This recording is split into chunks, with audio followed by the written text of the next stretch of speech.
ìwọ ni ìmọ́lẹ̀ ògo adúláwọ̀ ọmọ Oòduà dìde po ẹ̀tọ́ rẹ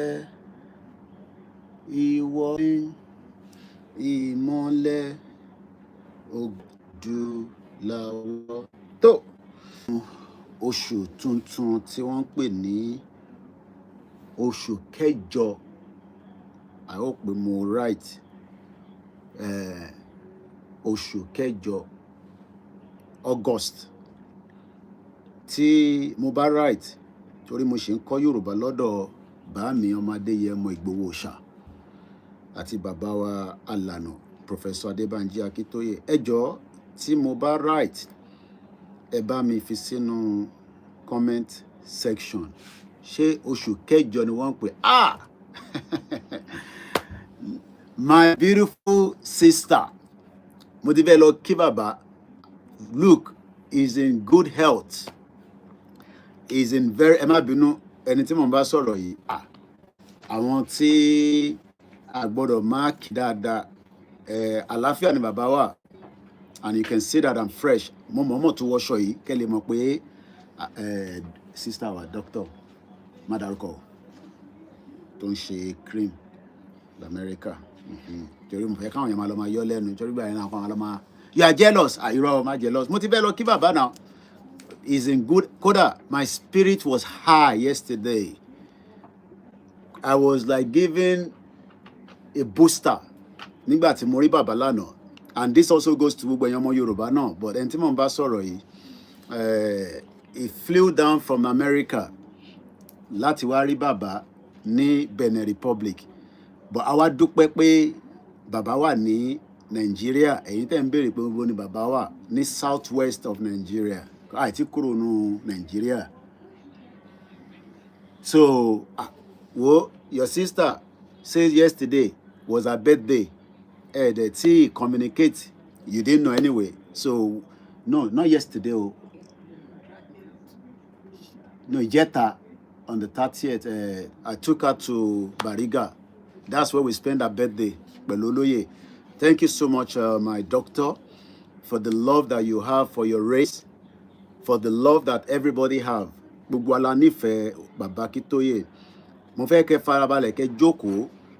Torí mo ní ntí ẹ lè fi mọ̀ pé Koikimedia ó wà Nàìjíríà nǹkan méjì ni.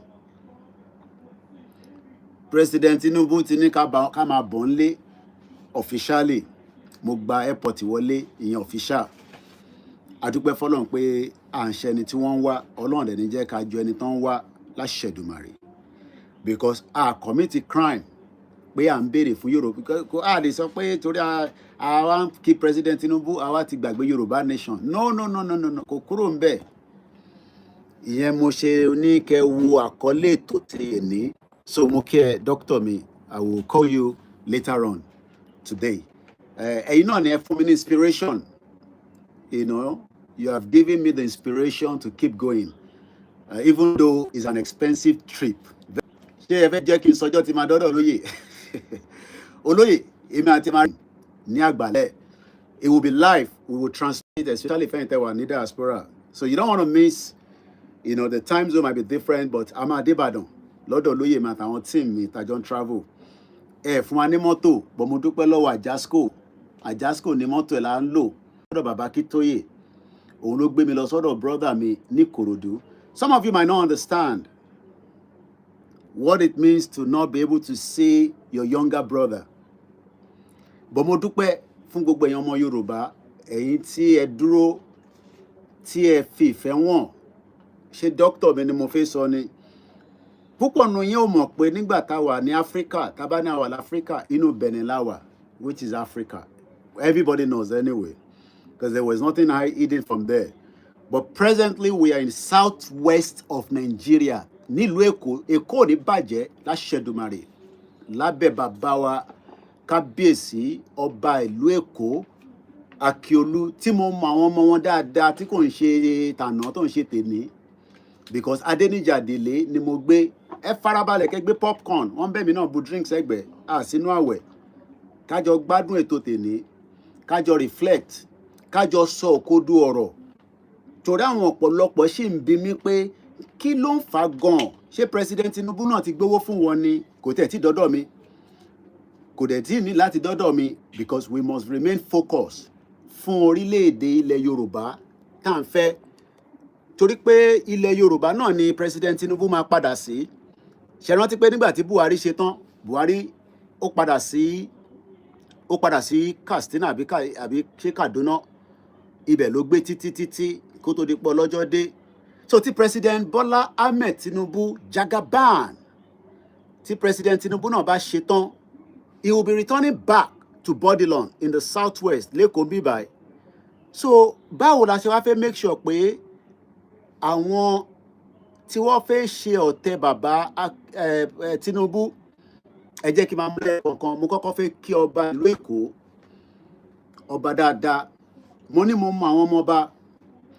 Àwa náà ti wà nínú Nàìjíríà kó tó di pé the late Alhaja Koiki, ìyá tó bí mi lọ́mọ, kó tó di pé ó rìnrìn àjò pé Koiki àti àwọn àgbọn àtàbúrò ẹ̀ òun máa kó wọn lọ ìlú òyìnbó. And eventually I left Nigeria in 1998. Mo máa ń sọ dáadáa. It's a privilege. So kò sí bí mo ṣe wà lénìí, kò sí bí mo ṣe jẹ́ lénìí tí gbogbo yín fi ń rí mi, ká kọ́kọ́ máa dúpẹ́ lọ́wọ́ Alhaja tó ṣaláìsí. The only thing I would have loved for her to have been here to witness today, Baba Akintoye tí Alhaja ń torí ẹ̀ lọ sí Benin Republic has returned back to Nigeria officially. Bàbá dẹ̀ máa tún dé Èkìtì. Mo ní bàbá ẹ fẹ́ kí n máa jẹ lọ́sọ̀ọ́. Nígbà tí a bá tún wá lọ Èkìtì, fresh food lẹ́ máa jẹ. Baba Akintoye is in good health. But mo kọ́kọ́ kí ọba Akiolu. Mo fi orí adé ọba Akiolu, mo fi lọ bẹ́ẹ̀, mo fi kí gbogbo àwọn ọba tó ń bẹ nílùú Èkó wọ́pọ̀. But a mọ̀ pé ọba Akiolu, bàbá ni bàbá máa jẹ́. Mo dẹ̀ kí kábíyèsí. A dẹ̀ ń bọ̀ ní palace níjọ́ tó máa jẹ́, ní oṣù tó máa jẹ́. Olóyè máa sọ fún gbogbo wa. Tó bá ti jẹ́ ká mọ̀, àwa communicate sí gbogbo ọmọ Yorùbá. Àwa lọ kí bàbá wa kábíyèsí ọba Akiolu. So mo kí kábíyèsí, mo lọ bẹ́ẹ̀ mo kí gbogbo àwọn ọba wa lọ́tùn lósì. Níbo ni ká ti kọ́kọ́ bẹ̀rẹ̀ ọ̀rọ̀? Ẹ jẹ́ ká kọ́kọ́ lọ sí Koiki. Kí ni tó mú bọ̀ lọ́dọ̀ Baba Akintoye? Torí ìyẹn la máa kọ́kọ́ sọ. Ìtàbá wa mú bọ̀ látọ̀dọ̀ Olóyè Ìgbòho, ìyẹn díjọ́ Monday nílùú Ìbàdàn ní Sókà láṣẹ Èdùmàrè. Torí èmi ọmọ Ọláyọmí Kóìkì, mò ń bọ̀ lọ́dọ̀ olóyè. Èmi lè announce sílẹ̀. Ẹni tó bá láǹfààní àti fẹ́ kí mi lọ́hùn, ẹ dẹ̀ máa kí mi pẹ̀lú owó ni. A máa dọ́dọ̀ olóyè. Kọ́lọ́ bá wà pẹ̀lú ẹ̀. Ẹni tó nífẹ̀ẹ́ ọmọ Yorùbá ni. Kò sẹ́ni tó perfect láyé. Kò dẹ̀ sẹ́ni tó gbọ́n tán. Bọ̀ tí mo mọ̀ ni pé ọgbọ́n tó ń bẹ lọ́wọ́ Baba Akintoye òun ni kò jẹ́ kí ẹ̀jẹ̀ ta sílẹ̀ Káàárọ̀ Oòjíire lálẹ́ yìí lánàá láti ìgbà tí bẹ̀rẹ̀ ìrìn àjò. Torí bó ṣe mú irú èmi nígbà àyà òun ni pé ká dá gbogbo ẹ̀rú. Bẹ́ẹ̀ ni tó bá ní ẹni tó fẹ́ ká jà, mo sọ fún Baba Akintoye ká dájà sílẹ̀ kí gbogbo ẹ̀ kó fọ́n yányán, ká bọ́ sórí M1. Bàbá nírọ́, má yẹ ká ṣe bẹ́ẹ̀ ọmọ mi. Ẹ jẹ́ ká lo ọgbọ́n tí wọ́n fi ń mọ̀ wá sí ọmọ Káàárọ̀ Oòjíire. Ẹ jẹ́ ká lo ọgbọ́n tí àwọn bàbá ńlá wa lò, tí Awólọ́wọ̀ lò, bàbá dáadáa, bẹ̀rẹ̀ Britain. Nítorí pé in tí a fẹ́ gbà lọ́wọ́ wọn tó di Nàìjíríà for a very long time, tí Ọlọ́run fi afford nísìn, òun ni pé àbúrò mi lánàá, carbon copy mi lẹ́rí yẹn, òun ni wọ́n bí tẹ̀lé mi. And some of you might think it's a joke. For 5 years, I have not been able to touch it like this. For 5 years. Bóyá ẹ̀kọ́ ni mò ń lọ. But àwọn tí mo bá ní ṣọ́ọ̀pù ẹ̀ lánàá ní Ìkòròdú, ń ta wíẹ̀ tá a bá sọ nípa outfit, òun ló mọ ara mú dáadáa. A máa ń pè ní Bíọ́lá, orúkọ tó ń jẹ́ nìyẹn. Lọ́ bá wà pẹ̀lú ẹ̀, ó wà pẹ̀lú ìyàwó àtàwọn ọmọ ẹ̀. Mother in-law ẹ̀ nígbà tá a ríra lánàá ni mo wá ṣẹ̀ mọ̀ pé ìyá yẹn dúró ti ìgbà tá à ń bá Yorùbá nation lọ. But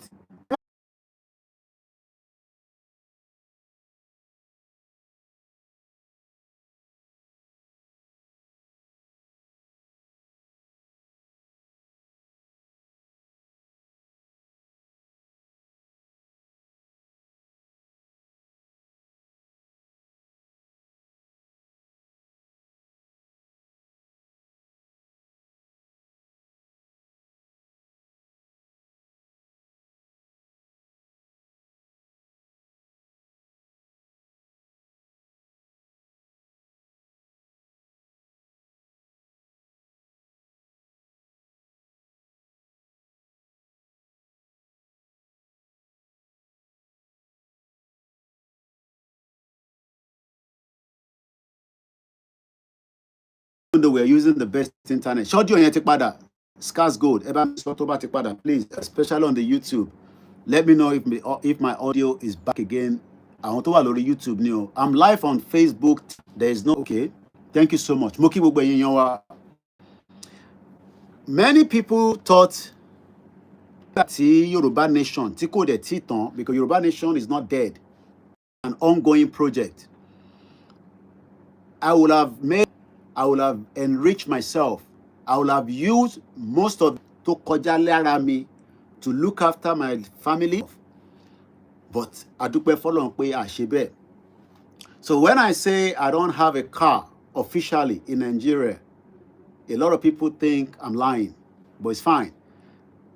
But mo dúpẹ́ pé àwọn tó mọ̀ pé ibi tí a gbé t'Ọlọ́run ní ká wà níwọ̀nba ibi tá rẹ́ǹtì sí nílùú Èkó níbí báyìí ká tó bẹ̀rẹ̀ Yorùbá Nation, inú bẹ̀ ni mo ṣì ń gbé báyìí títí di wákàtí.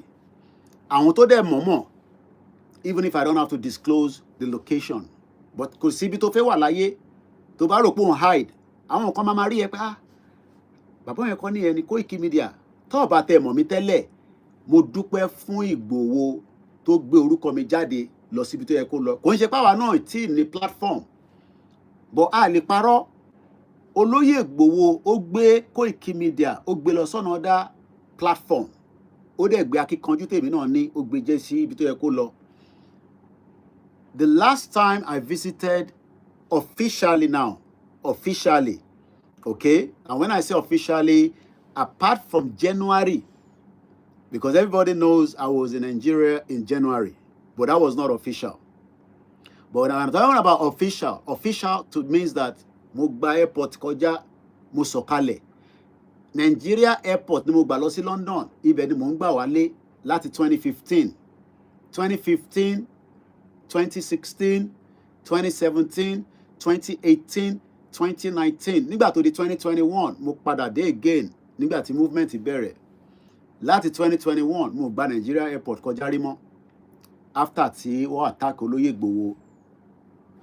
But ní èní nísìn, ẹ má bínú sí mi. Mo wà lórí live nísìn, mo ní lè sọ̀rọ̀ kankan. Mo wà lórí live, gbogbo tí bá dẹ̀ sọ máa lọ sínú ẹ̀. Mo wà lórí live pride, mo ń ṣe live pro. Ẹ jẹ́ kí n ṣe tán kí n pè yín padà. Mo wà lórí live, ẹ ṣé gan ni. Ẹ má bínú, ẹ mọ̀ pé ọ̀pọ̀lọpọ̀ àwọn èèyàn ló ń pè wá, ló ń kí wa lọ́tùn lósì, which is normal. So kọ́ má dé pọ́ tó máa pè wá, tó máa yọ wá lẹ́nu. The last time ilé tí mo rent officially fúnra mi tí mo ń dé sí, just like a lot of you, ẹni tó ti kọ́lé, ẹni tó nílé tó ń rent, was 5 years ago. 5 years ago ni mo rí yàrá mi, yàrá tí mo rent 5 years ago. So this is part of what we call sacrifice.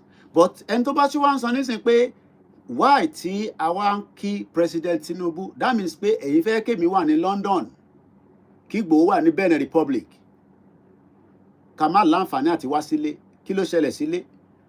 Ẹ tó bá láǹfààní àti jápa, I have said it and I'm still saying it. Run out of Nigeria. Nigeria is not yet working. It is not a working system. 50 years from now, if President Tinubu does not, whether a restructure for those that believe in restructure, whether to put in a referendum for us to ask the question by putting that in the Constitution of the Federal Republic of Nigeria, do we still want to remain one? Yes or no? Why the Nikoluka campaign? If President Tinubu fails to do that, then there will be more problem in the near future of Nigeria. Because the northern part of Nigeria that has held on to power for a very long time, I am not talking about the Hausas now, they have manipulated the system, they have held on to the system, and it has failed every part of Nigeria. How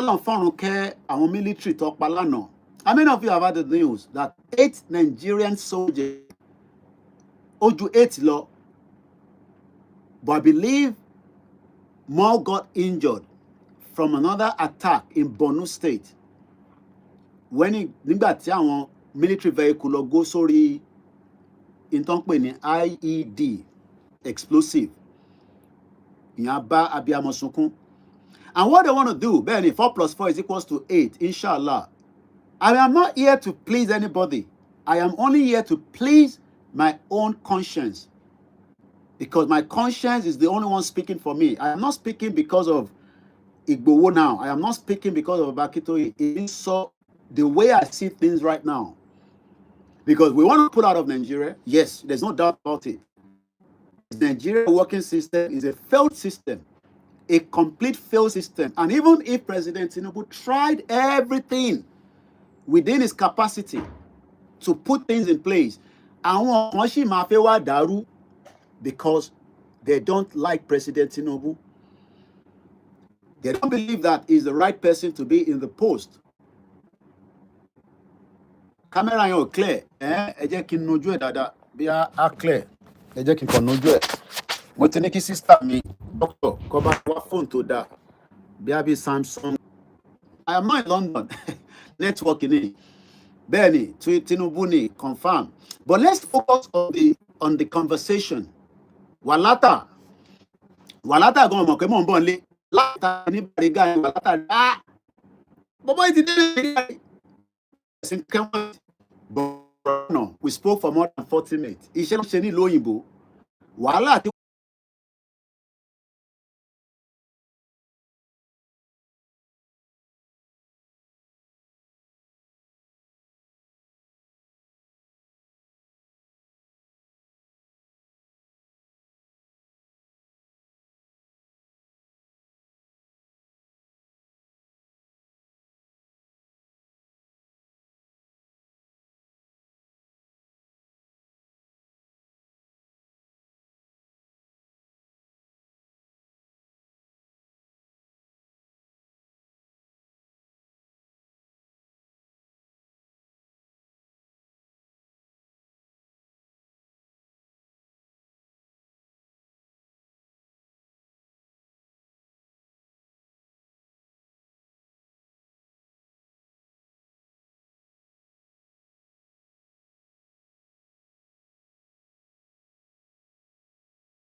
is a network ló ń gbé wa jáde.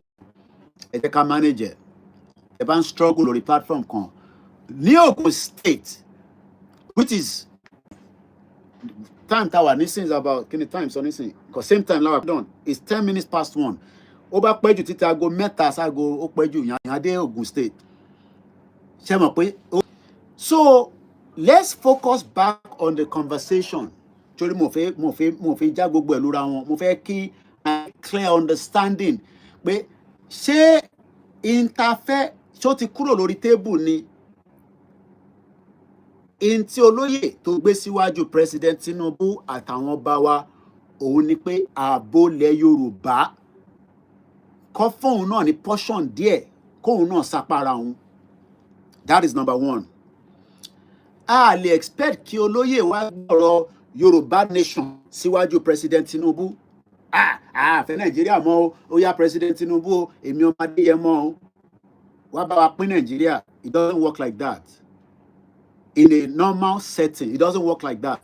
Because in tí Fúlàní fi lé olóyè kúrò nínú Nàìjíríà ọ̀rọ̀ security kò ń sọ̀rọ̀ Yorùbá ló ń pè ní tí Elédùmarè fún láti fi sọ fún Sẹ́ríkì ní Ìgàngán òun fún ẹni ọjọ́ mẹ́jọ lẹ́yìn ọjọ́ mẹ́jọ bá bẹ ní bíbáyìí á jẹ́ pé bàbá òun kọ́ ló bí òun àdèdébá I came to Nigeria and adúpẹ́ fọ́lọ́run gbogbo alamọ settings yẹn but nígbà tí gbogbo ẹ̀dá wa di bó ṣe di olóyè ní ó dá ká pín Nàìjíríà náà tí Nàìjíríà ò bá pé wa ká kúrò ní Nàìjíríà ìyẹn la wá bá lọ tá à ń tẹ lọ tá à dẹ̀ ń ṣe oríṣiríṣi agbélétà lọ sí Downing Street láàrin ẹ̀ ni àwọn northerners fẹ́ yọ President Tinubu wọ́n fẹ́ yọ shock absorber kúrò lẹ́sẹ̀ bàbá yẹn nígbà tí wọ́n ń ṣe primaries wọ́n fẹ́ lọ lo Ahmed Lawan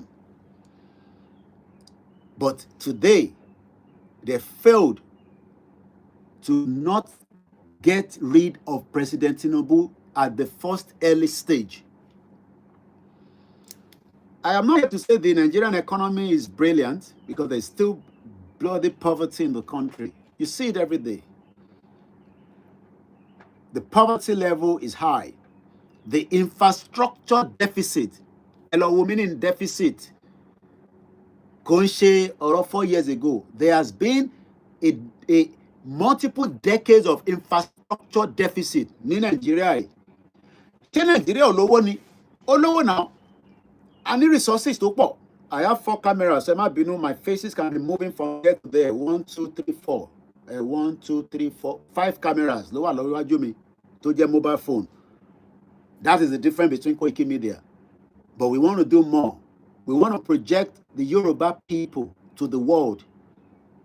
We have beautiful Yoruba presenters. We have sound, knowledgeable Yoruba people like an historian like Baba Kitoye. It was a privilege to sit with him again after many months. The last time I saw Baba Kitoye was before I left Benin Republic last year, August. I think so. I returned back to London around August. Nígbà tá wálé tá lọ kọ́kọ́ kí Aláàfin tá fi lọ kí àwọn ọba ṣe rántí.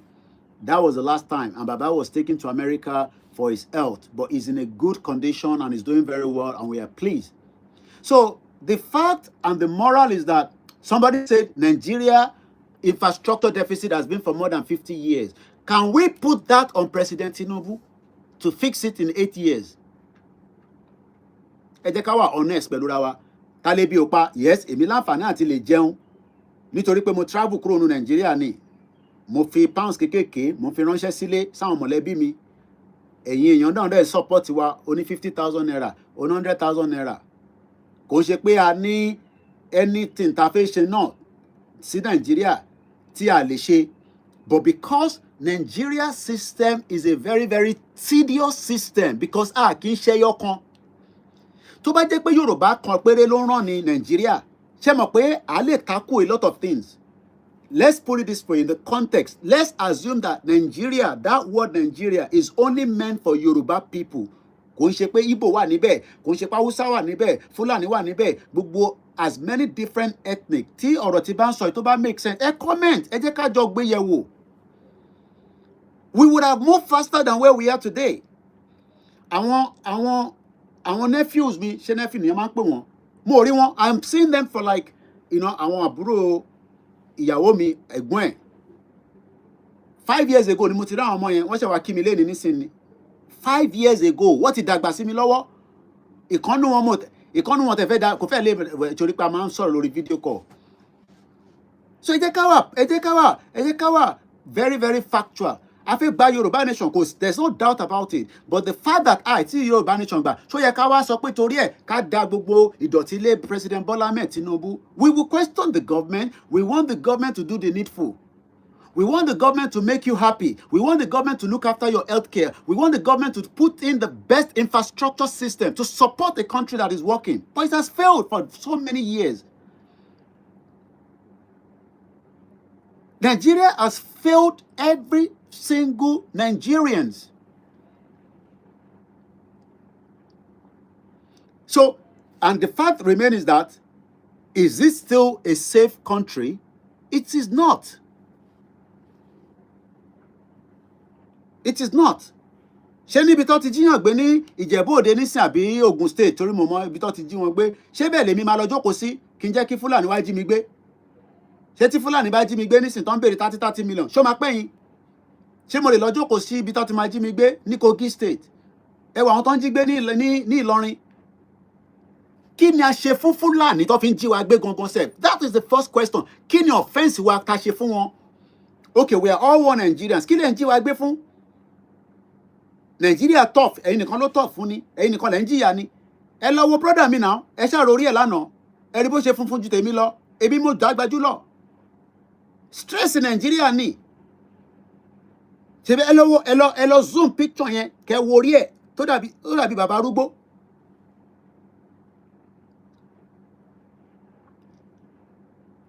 Àbọ̀rọ̀mọ̀ yẹn nísìn. But the fact remains is that this is a tough system, a tough economy that should have helped Nigerians based on the crude oil money tí wọ́n ń kó nígbà tí wọ́n lọ ja ogun kí ló fa ìjà láàrin MKO Abiola àti Babangida. Ṣebí owó epo tọ́tà tán ni wọ́n kó sí I don't know allegation tán ní Babangida kó fún Abiola, Abiola kó fún Simbi, mo sí ń bẹ̀. Ìtakọ̀gbọ́ náà ni ó lè jẹ́ rumor. But the fact remains is that kí la ṣe fún Fúlàní gan tó fi ń jí wa gbé lórí ilẹ̀ wa? Kí ni offense wa àti Fúlàní? Okay, Nàìjíríà ti kó gbogbo àpapọ̀, kí lẹ wá ń jí wa gbé fún? Kí ni crime wa?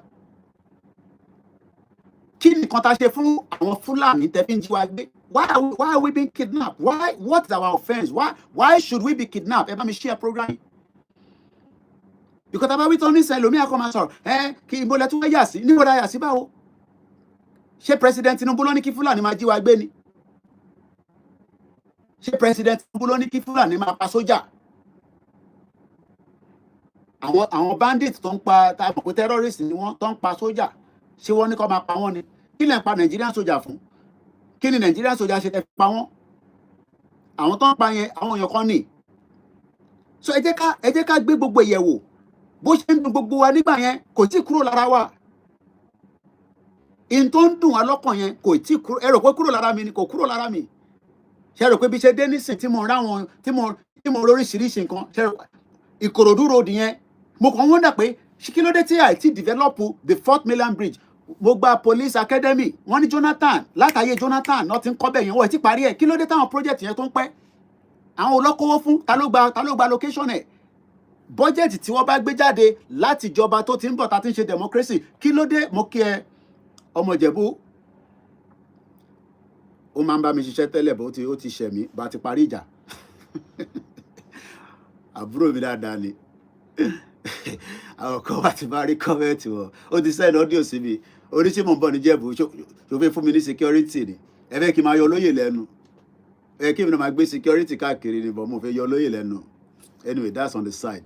Báńkì yàwó àtọmọ, bọ̀ máa dọ́dọ̀ olóyè níjọ Monday lágbára Ọlọ́run tó bá fi pàdé mi níbẹ̀. Àbúrò mo yé nísìn, kí ni offense wa ta ṣe tó fi di pé ẹ̀rù ń bà wá? Àjàsíkò gbé mi lánàá, ìyẹn brother mi tó máa ń gbé àwọn staff mi pẹ̀lú mọ́tò ẹ̀.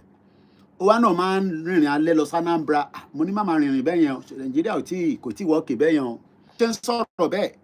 Nàìjíríà, ìyà tó sì ń bẹ nínú Nàìjíríà kò ń ṣe kékeré. Poverty tó ń bẹ nínú Nàìjíríà,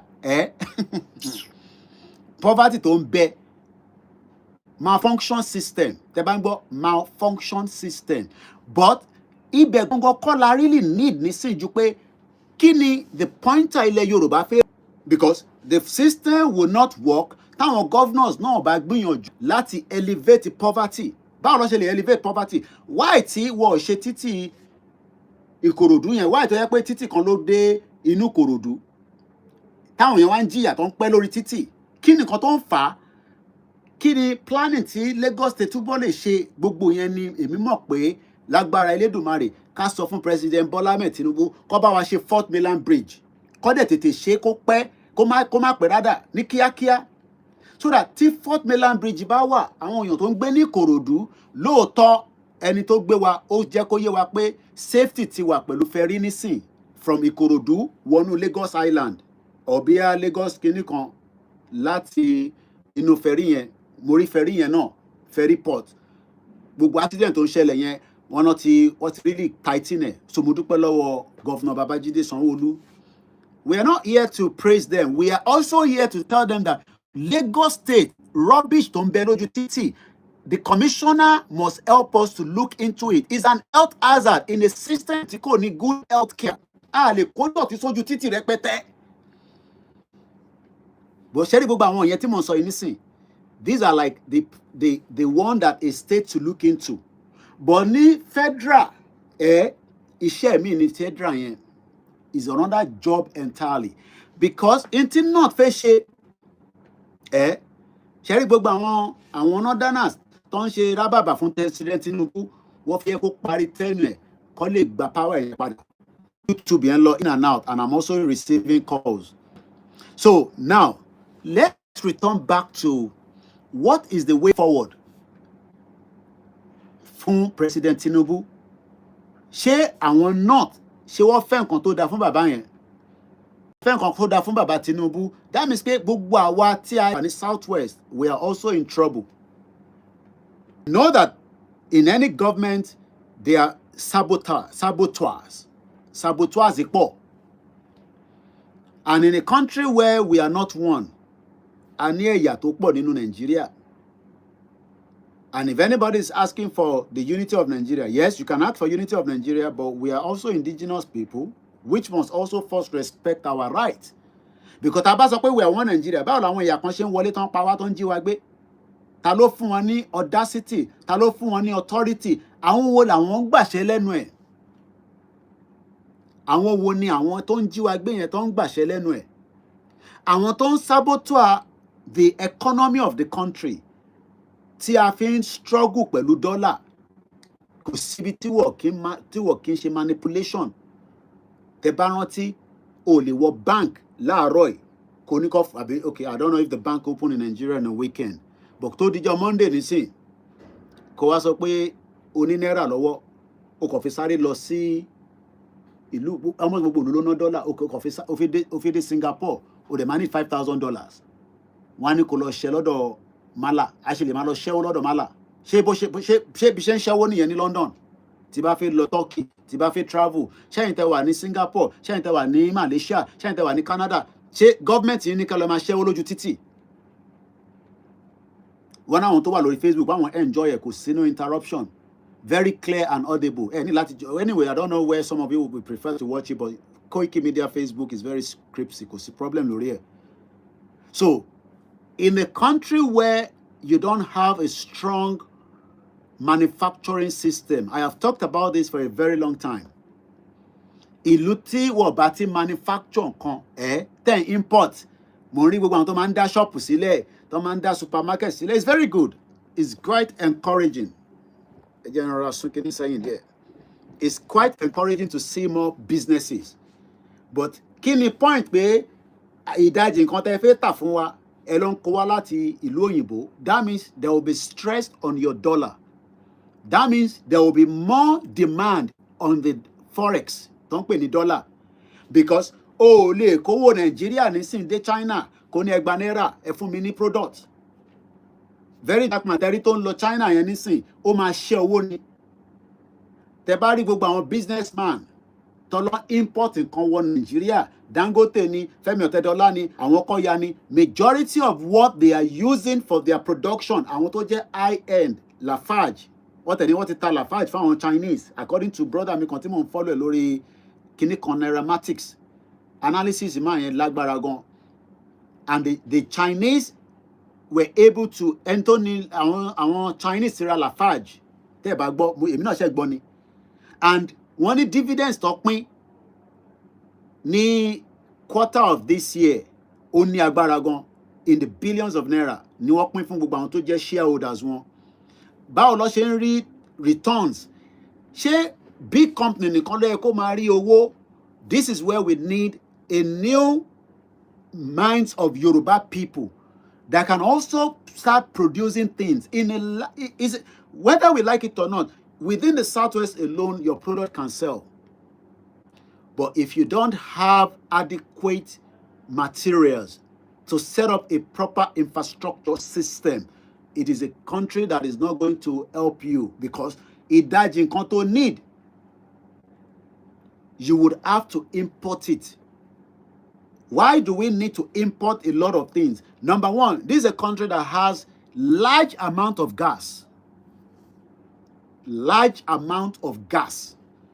Ìkan náà àwọn team mi sọ fún mi pé ó ń kọ research kan fáwọn bí a Korean company kan, I can't remember now, but wọ́n máa dé Nàìjíríà léni nísìn, kí ló ń sọ̀rọ̀ lé lórí, tó ń ṣe research lé lórí kòkó, wọ́n lọ kí n má dárúkọ state on lọ, but wọ́n lọ ilẹ̀ Yorùbá kan ní week yìí tá fi mú yìí, wọ́n máa wà níbẹ̀ fún 1 week.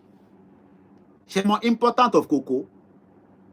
Ta ló mọ important of cocoa? Why are we not also creating very small industries within all the sectors of Yoruba land, so that a lè máa produce nǹkan? But tẹ́ bá máa produce nǹkan, the two things that you will need is you must have a very adequate, a very adequate, eléyìí tó náà I am dying tó lọ die níwájú ilé ẹ̀ tó wáyé pé inú platform tèmi ló ti fẹ́ wá die, Ọlọ́run jẹ́ kó die sí bíbá ìjẹ́ ń yọ́ dànù. I am dying in silence. Gbogbo náà là ń die in silence. Wọ́n kọ̀ wá sórí platform, I post rubbish. Àwọn kan ti rí social media yẹn as a place to tell lies. You are dying in silence. So nígbà tí wá sórí Koikimedia, so Koikimedia wá ń die in silence yẹn, ó máa ń rò pé gbogbo èèyàn náà ìyà jẹ wọ́n ni. Àbí mo parọ́ ni, I'm dying in silence. Èmi gan ti dé nígbà mo dé nísìnyí, mo rà ń yọwó náà ni, mo ń yọ díẹ̀. Ojoojúmọ́ nìyàn náwó, kò tó ra this, ó ti lọ sọ́jà nísìnyí. Mo ṣètò ṣẹ́ pounds wá sísàlẹ̀ ni, pé kọ́ lọ fi ra 1 or 2 things, tá máa túrà sínú ilé. I'm dying in silence. Lọ́ba local government chairman, dying in silence. Idiot all over the place. Let's come back to manufacturing. During the Western region, we are making cocoa bread. I put glasses in dirty there.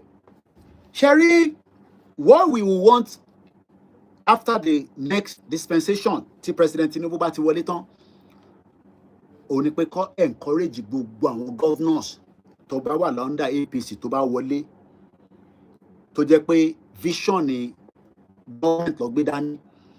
Ó ní pé kó wá bó ṣe máa ṣe kí a rí ọ̀pọ̀lọpọ̀ industry tó máa pè ní small scale industry, small scale enterprise. The money will be able to be used. Lagos State, ẹni kọ́kọ́ nílẹ̀ Yorùbá ní southwest of Nigeria. We have Ondo State, we have Ekiti State, we have Kogi State, we have Kwara State, we have Oyo State, we have Osun State, and we have Ogun State. Why are we not seeing more inside those states as well?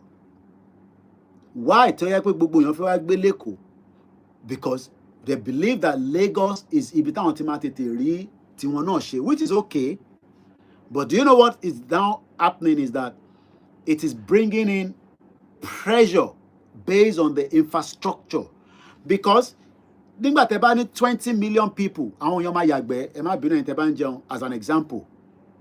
Because sometimes when I look at àwọn ilé tó ń kọ́ ní London, àwọn mama wonder pé toilet mélòó ló máa lò nínú building yìí. You have to, that is how you have to be thinking. O gbọ́dọ̀ máa ronú bẹ́ẹ̀. Gbogbo yẹn làwọn ti work out.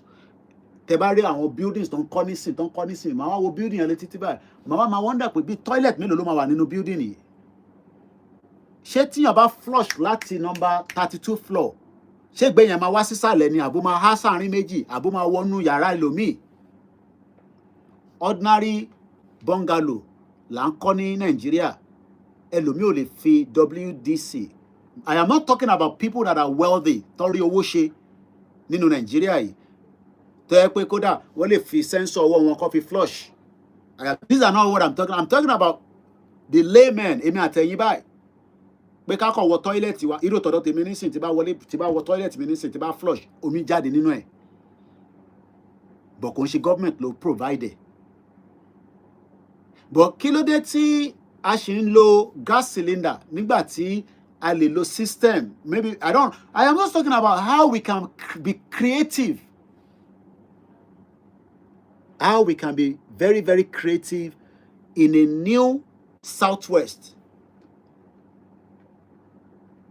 Mr. Koiki, cocoa has been successfully cultivated here in Oman. This is how you create employment. This is how you create, Sherry, even if it's just the post office system, mo ti sọ̀rọ̀ lé lórí, can send it, though it's still a system that is working here. Tó bá dé motor park nísìn, tó bá ní ẹ bá ń fi kíní lọ ránṣẹ́ sí Ondo State, á sì débẹ̀. But there are many things that needs to be put in place. Ogun State nísìn, tí Dàpọ̀ Abíọ́dún governor, tọ́nà àwọn ti ṣí airport. Ṣé airport yẹn ti ń function? Báwo ló ṣe máa function? Ó gbọ́dọ̀ function based on materials tẹ́yìn bá ń kó bọ̀ láti inú farm yín tí wọ́n fẹ́ export, tí wọ́n ti turn around. So ẹ kò lè jókòó ká kọ́ máa pariwo afẹ́ Yorùbá nation, afẹ́ Yorùbá nation. Àdè ní sọ òkodo ọ̀rọ̀ sí àwọn government nígbà táyì tí kúrò ní Nàìjíríà. So that means pé our honest nìyẹn. That means pé Yorùbá nation tá gbé dání irọ́ là ń pa. United Nations ò dẹ̀ ní fún ní Yorùbá nation. UK ò ní fún ní Yorùbá nation. America ò ní fún ní Yorùbá nation. But àwọn tó ṣì wà níwájú táàrin yẹn, àwọn la máa bá sọ̀rọ̀. Mo kí gbogbo ẹ̀yin tẹ́ wà ní Kòròdú, ẹ má bínú pé a lè sọ fún yín pé à ń bọ̀ lánàá. Time tí máa tẹ̀ fi dé Kòròdú yẹn ti pẹ́ jù. Mo ò ní time láti bá àbúrò mi ṣeré gan. In and out ni, because he was shocked. Kò mo sọ fún pé mò ń bọ̀ nílé. Òjijì ló bá. Ó kàn wò mí báyìí. Àbókù àlàyé. Ẹ̀gbọ́n mi lélẹ̀. Ẹ̀gbọ́n mi lélẹ̀ kẹ́.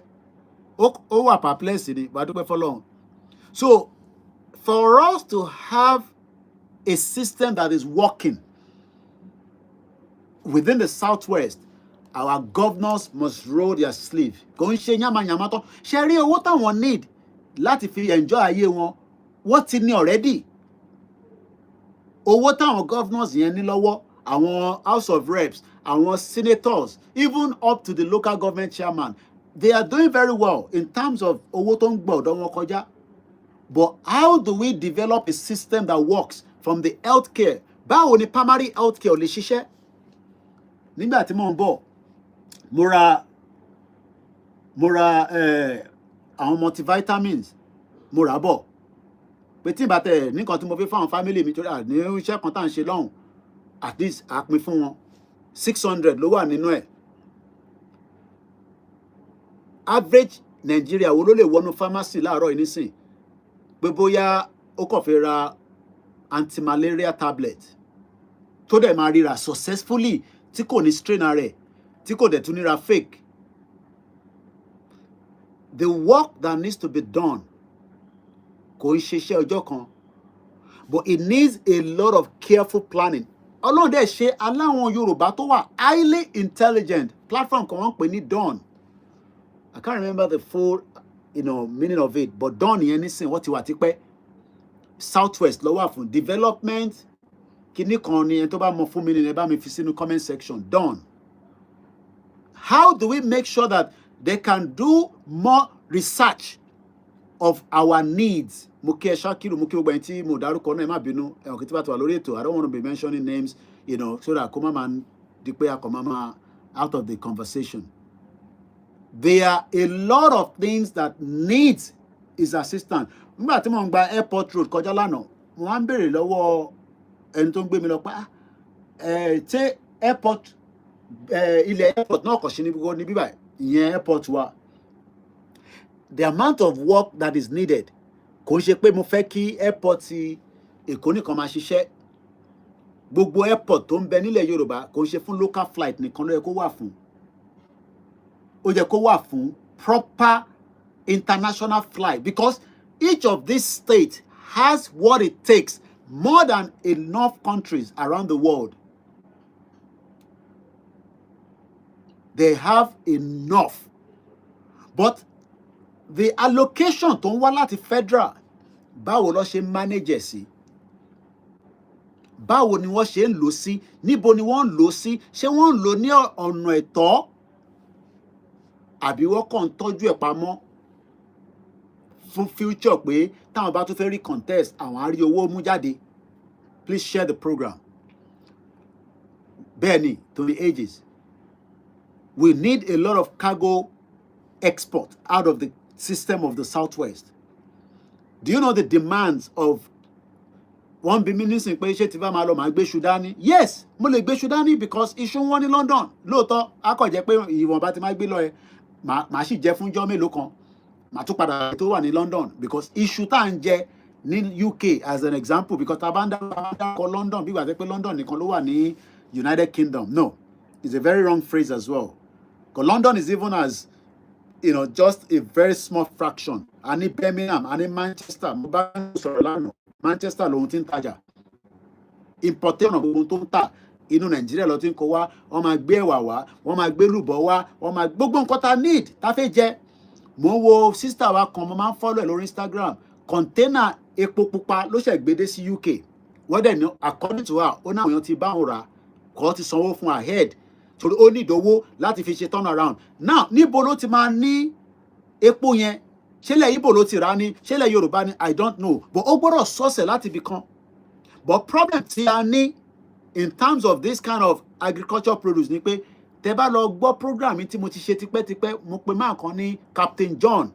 A gbọ́dọ̀ lè trace pé iṣu tí mo fẹ́ rà yìí, ewédú tí mo já lọ́dọ̀ mo sọ fún staff mi, mo náà nìkan ló ń jẹ gbogbo tọ̀ìtọ̀ì Koikimedia farm tá a dá sílẹ̀. Kó tẹ̀ ní ọ̀gá, ṣé kí n bá yín fi nǹkan kan ránṣẹ́ kó sẹ́ndẹ̀ sékòó, òun nìkan ló ń jẹ tọ̀ìtọ̀ì. Mo ń sọ fún lánàá kọ́ ni àbí ní mo bá dá para. Mo níwọ̀ ló ń jẹ gbogbo Koikimedia farm, ìwọ àti family ẹ̀ tó bá ṣàtiwọ̀ tẹ́ bá ti wọ̀ òkè. Àbí mo parọ́ ni, ó ń rẹ́rìn. Mo ní but àwọn nǹkan tó ń sìn àwọn ẹran ọ̀gbẹ́ yẹn, táwọn yẹn bá ṣe tán tó bá dá jẹ́, ní ti máa bá fà. Wọ́n dẹ̀ kí má tẹ̀ lọ sọ yẹn nísìnyí, ìgbà yẹn náà máa ní ó ṣe jẹ́ state ẹ̀ ni mo sọ pé lágídí. State wọn yẹn dẹ̀ lágídí gan báyìí. Mo ní dárúkọ state yẹn. Torí ìgbà yẹn náà ìyẹn làwọn yẹn máa mú jáde nínú program yìí nísìnyí. Wọ́n á ní ó ti dárúkọ state àwọn. State wọn yẹn ní agídí gan. Agídí wọn pọ̀. You know, ó dẹ̀ máa ń ní problem lórí platform, mo ti sọ fún wàhálà ẹ̀ pọ̀. Anyway, let's come back to the discussion.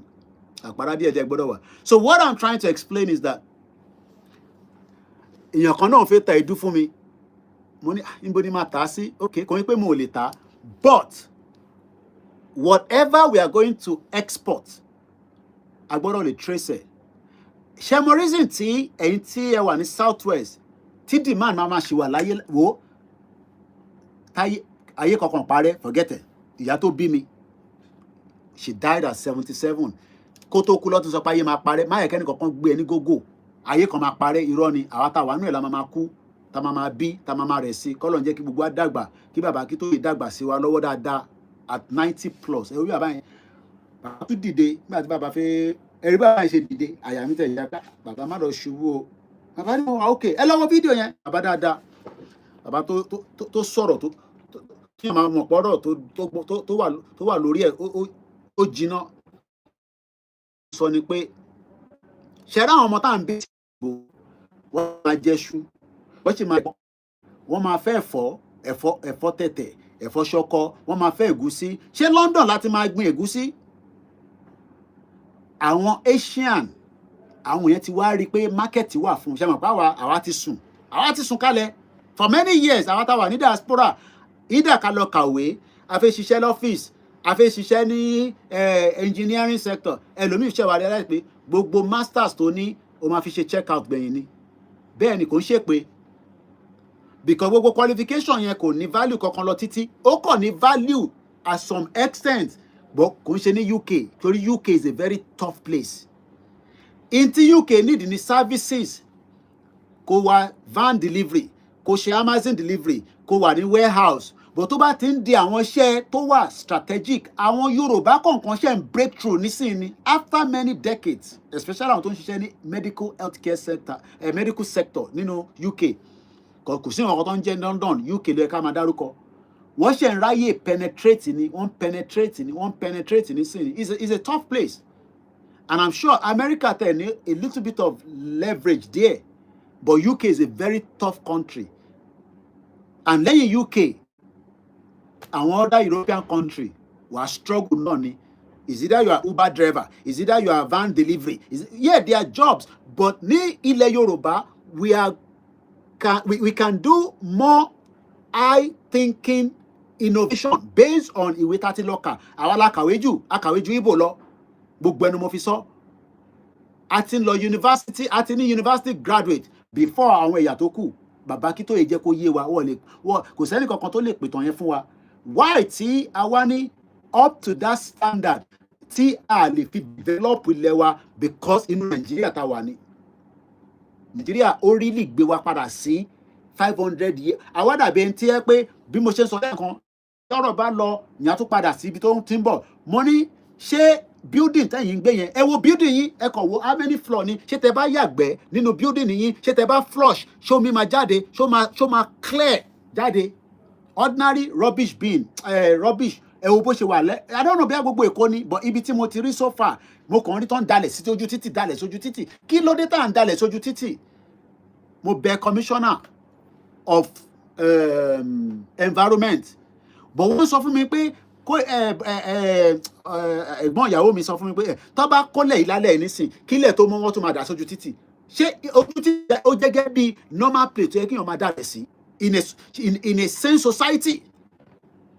But àwọn náà máa rí ti sọ wá nígbà tí àwọn sanwó fún lọ́hàn, àwọn sanwó services, wọ́n wá kólẹ̀, ilẹ̀ dẹ̀ fẹ́ rùn pa wọ́n, wọ́n wá lọ ń dà sójú títì. So ilẹ̀ tó ń rùn pa yín nínú àdúgbò yín yẹn, ojú títì kò ní wá rùn pa wá. That is a problem that needs solution. Tó dẹ̀ ní owó rẹpẹtẹ nínú. Waste is a lot of money. Mukiyawa Unisi, one day they should tell them to stop cutting down the cocoa tree in the hometown. One day èyí tẹ́ ń gégi cocoa, tẹ́ kàn ń gé dànù. Ẹ fi sílẹ̀ kó wù. There is expert that can tell us, èmi media lèmi, èmi ò ní ṣe researcher, iṣẹ́ media, iṣẹ́ ká sọ̀rọ̀. But àwọn kan wà, ẹ bá wa ṣe research, ẹ gbé research yẹn lọ sí center kankan, ẹ ṣí library, ẹ jẹ́ kí education kó free. Kí President Tinubu sọ fún àwọn governors wa pé ẹ fún àwọn ọmọ Yorùbá ní more accessibility to education. Education gangan ni key. Gbogbo àwọn tó kàwé tó wà lábroad tó ti kà. At the end of the day, only a very small proportion ló fi ṣiṣẹ́ tó ṣe. But if they are able to return back in a society and a system that works, development máa dé bá wa díẹ̀díẹ̀. Ó lè má wáyé in the next 10 years, but á máa dé bá wa díẹ̀díẹ̀ torí pé Rome was not built in one day. But we can use a new knowledgeable to develop Southwest, even while we are still in Nigeria, before we find a solution to whether we can remain one or we exit. So káwa máa wá sọ pé torí a fẹ́ kúrò ní Nigeria, ní wá jẹ́ kí President Tinubu mọ gbogbo eléyìí. Ṣé àwọn kò tó bá mọ gbogbo eléyìí nísìn? That means pé a kàn tanra wa ni. Then how many people is ready for a bloody revolution? Ṣòwòrẹ́ tó ń pariwo revolution now, ó mọ̀ pé rọ́ ni, ó fi ń bẹ̀rù náà. Number one, àwọn family kò sí ní Nàìjíríà, ìyẹn kọ́ ni mò ń sọ. But Ṣòwòrẹ́ as it stand right now, bó bú President Tinubu dọ̀la, wọ́n sọ fún mi ní Ìkòròdú lánàá pé àwọn 10 ò lè dìbò fún l'Ondo State níbi tó ti wá. Wọ́n níyàn 10 ò ní dìbò fún ní Ondo State. Ó wá ń sọ̀rọ̀ pé kó dìbò fún òun ní Nàìjíríà, I want to be a Nigerian president. Ṣé ní gbogbo yẹn fàbú ni? Olúkálùkù ló mọ ọ̀nà tó fi ń jẹun, kó máa fi tiẹ̀ jẹun, kó máa distract. Because I see it as a distractor. Bóun, yes, ó ní right as a citizen láti bú President Tinubu, bẹ́ẹ̀ mi náà ṣe ní right láti yin President Tinubu nísìn. Bọ̀ pé Ṣòwòrẹ́ máa di president in Nigeria, pọ́ irọ́ ló pa, kò lè di local government chairman ìlú ẹ̀. So why are we deceiving our people? This is a system that has a lot of problems. But bá ṣe máa yọ àwọn problem yẹn ó ní pé ká tako ṣé ò bó ṣe ń tako President Tinubu yẹn kò ṣe máa tako àwọn state governors ẹ̀ pé kí lè kẹ́ ṣe ẹ ṣe the right thing fáwọn èèyàn. Ní Ondo state níbẹ̀ yẹn omi yapa síbẹ̀ ibẹ̀ ni ìyá mi Comfort Ológunjà ti wá ìyá dáadáa ìyá lálùbáríkà àti gbogbo ẹni tẹ́ wá láti Ondo state. Each of our state has what it takes to uplift our people within the next 4 years. By 2031 ó yẹ ká máa sọ pé ilẹ̀ Yorùbá o tó bá tẹ̀síwájú Nàìjíríà o kò ní sínú Nàìjíríà mọ́ o káwọn èèyàn wá tẹ̀sí wa elevated out of poverty. But the first key is pé I gbọ́dọ̀ educate àwọn èèyàn wa. But àwọn kẹ́ọ́yà náà ní north wọ́n náà wọ́n fẹ́ education. One education is Boko Haram. Book is haram. Ṣáwọn yẹn la fẹ́ máa bá gbé? Ṣáwọn yẹn ni a máa allow kí President Tinubu gbéjọba padà fún? After they've held on to power, mo kí ẹ Fẹ́mi Majek ó tó jọ́ mẹ́ta. Ṣé àwọn yẹn la máa gbé nǹkan fún? This is the reason why ká ronú sí, ká wò dáadáa. We cannot just continue to sit. Oh yes, Sowore is a good on his own of a struggle. But ṣé struggle yẹn ṣó lè fa revolution jáde? In tí Sowore ń ṣe yẹn, ṣe fi ipò lè mú revolution jáde? Kò tó òun gan ọ̀nà kò ní stand láti sọ̀rọ̀ rẹ̀. Ẹni tó lè sọ pé tá bá fẹ́ da gbogbo ẹ̀rú ṣúkúṣúkú tó lè níbi tílẹ̀ Yorùbá délé ní tí Ọlọ́run dẹ̀ ti fi ọgbọ́n àti òye fi ṣe òun ni Olóyè Ìgbòho. Kò tí sí Yorùbá kankan nínú Nàìjíríà táwa yìí. Gbogbo ẹnu mo fi sọ. Ìyẹn làwọn Yorùbá kan ṣe ń bínú pé ọ̀nà táwọn fẹ́ kí Ìgbòho gbà yẹn kọ́ ló ń gbà irọ́ dẹ̀ lẹ́ ń pa. Ọ̀nà tó ń gbà yẹn nísìn bẹ́ẹ̀ ló ṣe máa gbà bẹ́ẹ̀ ó béèrè mi náà ìbò oúnjẹ tọ̀ìtọ̀ì ìbò wa London no àbò wa Manchester ṣọmọ náà rí mi gbogbo ilẹ̀ rí mi lórí social media ìyàwó àtọmọ kan bẹ̀ Fẹ́mi Majek gbogbo àwọn tàbẹ́òkúta grammar school. I am not discouraging or bringing Sowore down but ṣé Sowore lè ṣe bloody revolution? Ṣé Nigerians lè tẹ̀lé láti ṣe bloody revolution láti fi on top of President Tinubu kò ó ní tẹ̀lé láíláí? Sowore ò ní capacity yẹn kò ní capacity yẹn ní Ondo state kàmáì ti sọ ní gbogbo Nàìjíríà. But tí olóyè bá jáde láàárọ̀ yìí pé ìzọbúzọbú èyí bà èyí gbogbo ẹ̀ máa dàrú. But ọmọlọ́gbọ́n ọmọlóye ẹ wo lóyè tó ń sọ̀rọ̀ lánàá ní Bariga àbíjẹta ó kí Gani Adams ó wá ti Gani Adams ọjà ìtọ́lóyè gbé dání ó yàtọ̀ sí tí Gani Adams gbé dání. Gani Adams is a different breed of his own from olóyè. Ntí olóyè gbé dání ó yàtọ̀ completely sí ti Ìbà Gani Adams tó gbé dání. Because ntí olóyè fẹ́ à ń rí action à ń rí result. Ntí Ìbà Gani Adams ń ṣe a gbọ́dọ̀ rí result kò ń ṣe pé kọ́ máa fẹnu ṣe àwọn ọ̀fẹ́ Tinubu no kíni kàn yín pẹ̀lú Tinubu àníkẹ́ wọnú gbó kẹlé Fúlàní dànù Fúlàní tó ń pa wá ìyẹn la fẹ́ kẹwàá wo bí a President Tinubu ò ní rọ́yàn sí yín. Gani Adams OPC ẹ̀yin lẹ́ ń ṣiṣẹ́ báyìí. Okay ó ṣe gan ni Ọlọ́run bá ń foríjì màmá ó ṣe gan ni Fẹ́mi. Brother mi kan bẹ́ẹ̀ ọmọ ní búrẹ́dì lẹ́kan ọmọ ní búrẹ́dì nìyẹn ṣe ní Manchester imagine gbogbo àwọn Fẹ́mi tí mò ń sọ àwọn ilé kàwé gidi àwọn ilé mọ̀wé gan ajọ lọ sí school ni o science student ni orí wọn pé bí wèrè bí alájọṣọmọlú wọ́pọ̀ bẹ́ẹ̀. So gbogbo tí gbogbo ń jà fún ẹlòmíà ní tí Koiki gbé dání yẹn àwọn ọ̀fẹ́ wàhálẹ̀ ti pọ̀ jù kíní kan kíní ṣé fara tèmi ni kò ń ṣe fara tèmi. It's for the benefit of every one of us. Èmi dẹ̀ ṣe máa ń sọ alájà ìrọ̀rùn ló bá dé gbogbo Manchester kò ní bàjẹ́ fún ẹ. Every community should have a security system called vigilante. Ìgbòho cannot be everywhere. Òun náà mo ṣe ń sọ pé ó ṣe jàre Fẹ́mi òun tẹ̀wó fún mi but account number mi máa fún ẹ kó bá mi fi náírà sí account mi ó ṣe wà Nàìjíríà kí n tẹ̀rọ owó náà. I agree. Ó ṣe gan lẹ́ẹ̀kan sí. Olóyè Ògbówó ò lè ṣe gbogbo security nìkan àfi tá a bá ń parọ́ fúnra wa. This is the reason why ta ní Ìbà Gani Adams. Káwọn náà sọ fáwọn ọmọ OPC yẹn kọ́ tì wọ́n lẹ́yìn kọ́ tẹ̀ wọnú igbó lẹ́ẹ̀kan bíi méjì kọ́ gbọ́ aṣọ white yẹn sílẹ̀ kọ́ wọnú igbó kọ́ show action. Inú àwọn ọmọ Yorùbá máa dùn. I am not here to attack him. I have known Ìbà Gani Adams before Olóyè Ògbówó. I have always said it and I still believe he can do something. Kò ní bàjẹ́ fún ẹ. Ìyá mi Allen Sister Elaine nígbà tí mo fẹ́ máa bọ̀ £100 lọ sẹ́ǹsì mi àwọn kan máa ké sí wọn lọ́rùn ni ẹ mọ iye tí mo ra tíkẹ́ẹ̀tì ni close to almost 1,500 alájàde ló máa ra tíkẹ́ẹ̀tì fún mi alájàde ti kú tàbádẹ̀ wá báyìí lórí social media pé kẹ́ ra tíkẹ́ẹ̀tì fún apá ń bọ̀ Nàìjíríà ẹ níra fún wa ṣẹ̀rí brother mi Fẹ́mi Majek ó ti bínú tán ó ti ń tẹwó fún mi kò ní bàjẹ́ fún ẹ ọ̀pọ̀ bẹ́ẹ̀ o. So intern sọ ni pé we need Ìbà Gani Adams to not talk about àwọn Tinubu ò fẹ́ àwọn ò fẹ́ Tinubu, ìyẹn kọ́ là ń sọ nísìn. Ẹ̀yin ẹ ṣe the needful. I'm sure pé bàbá mi Aláàfin tó fún Ìgbòho ní 1 million pé kó fi ra oúnjẹ, tí Ìbà Gani Adams náà bá ṣe the same thing, wàá gbé ọ̀rọ̀ Ìbà Gani Adams lọ bá President Tinubu pé ọmọ èèyàn tiẹ̀ náà ni Gani Adams, ẹlẹ́nu ara ní gbogbo wa. Ó lè nìkan tí President Tinubu àti Gani Adams tó ti jọ bínú síra wọn, ṣé wọ́n kàn bínú sí Ìgbòho náà ni? Ṣé rántí pé nígbà tí à ń ṣe Yorùbá Nation gan, àwọn èèyàn sọ pé President Tinubu he wasn't president, but he will be the one to máa send àwọn èèyàn kó lọ attack Ìgbòho nílé. People say it. Even if he was the one, òun náà ló dẹ̀ sọ pé kí Ìgbòho máa bọ̀, Ọlọ́run dẹ̀ jẹ́ kó rí Ìgbòho pa sínú ilé, adúpẹ́ fọ́lọ́run. So what we are saying is that báwo ni gbogbo ilẹ̀ Yorùbá, while we are still in Nigeria, how can we elevate our people and help them?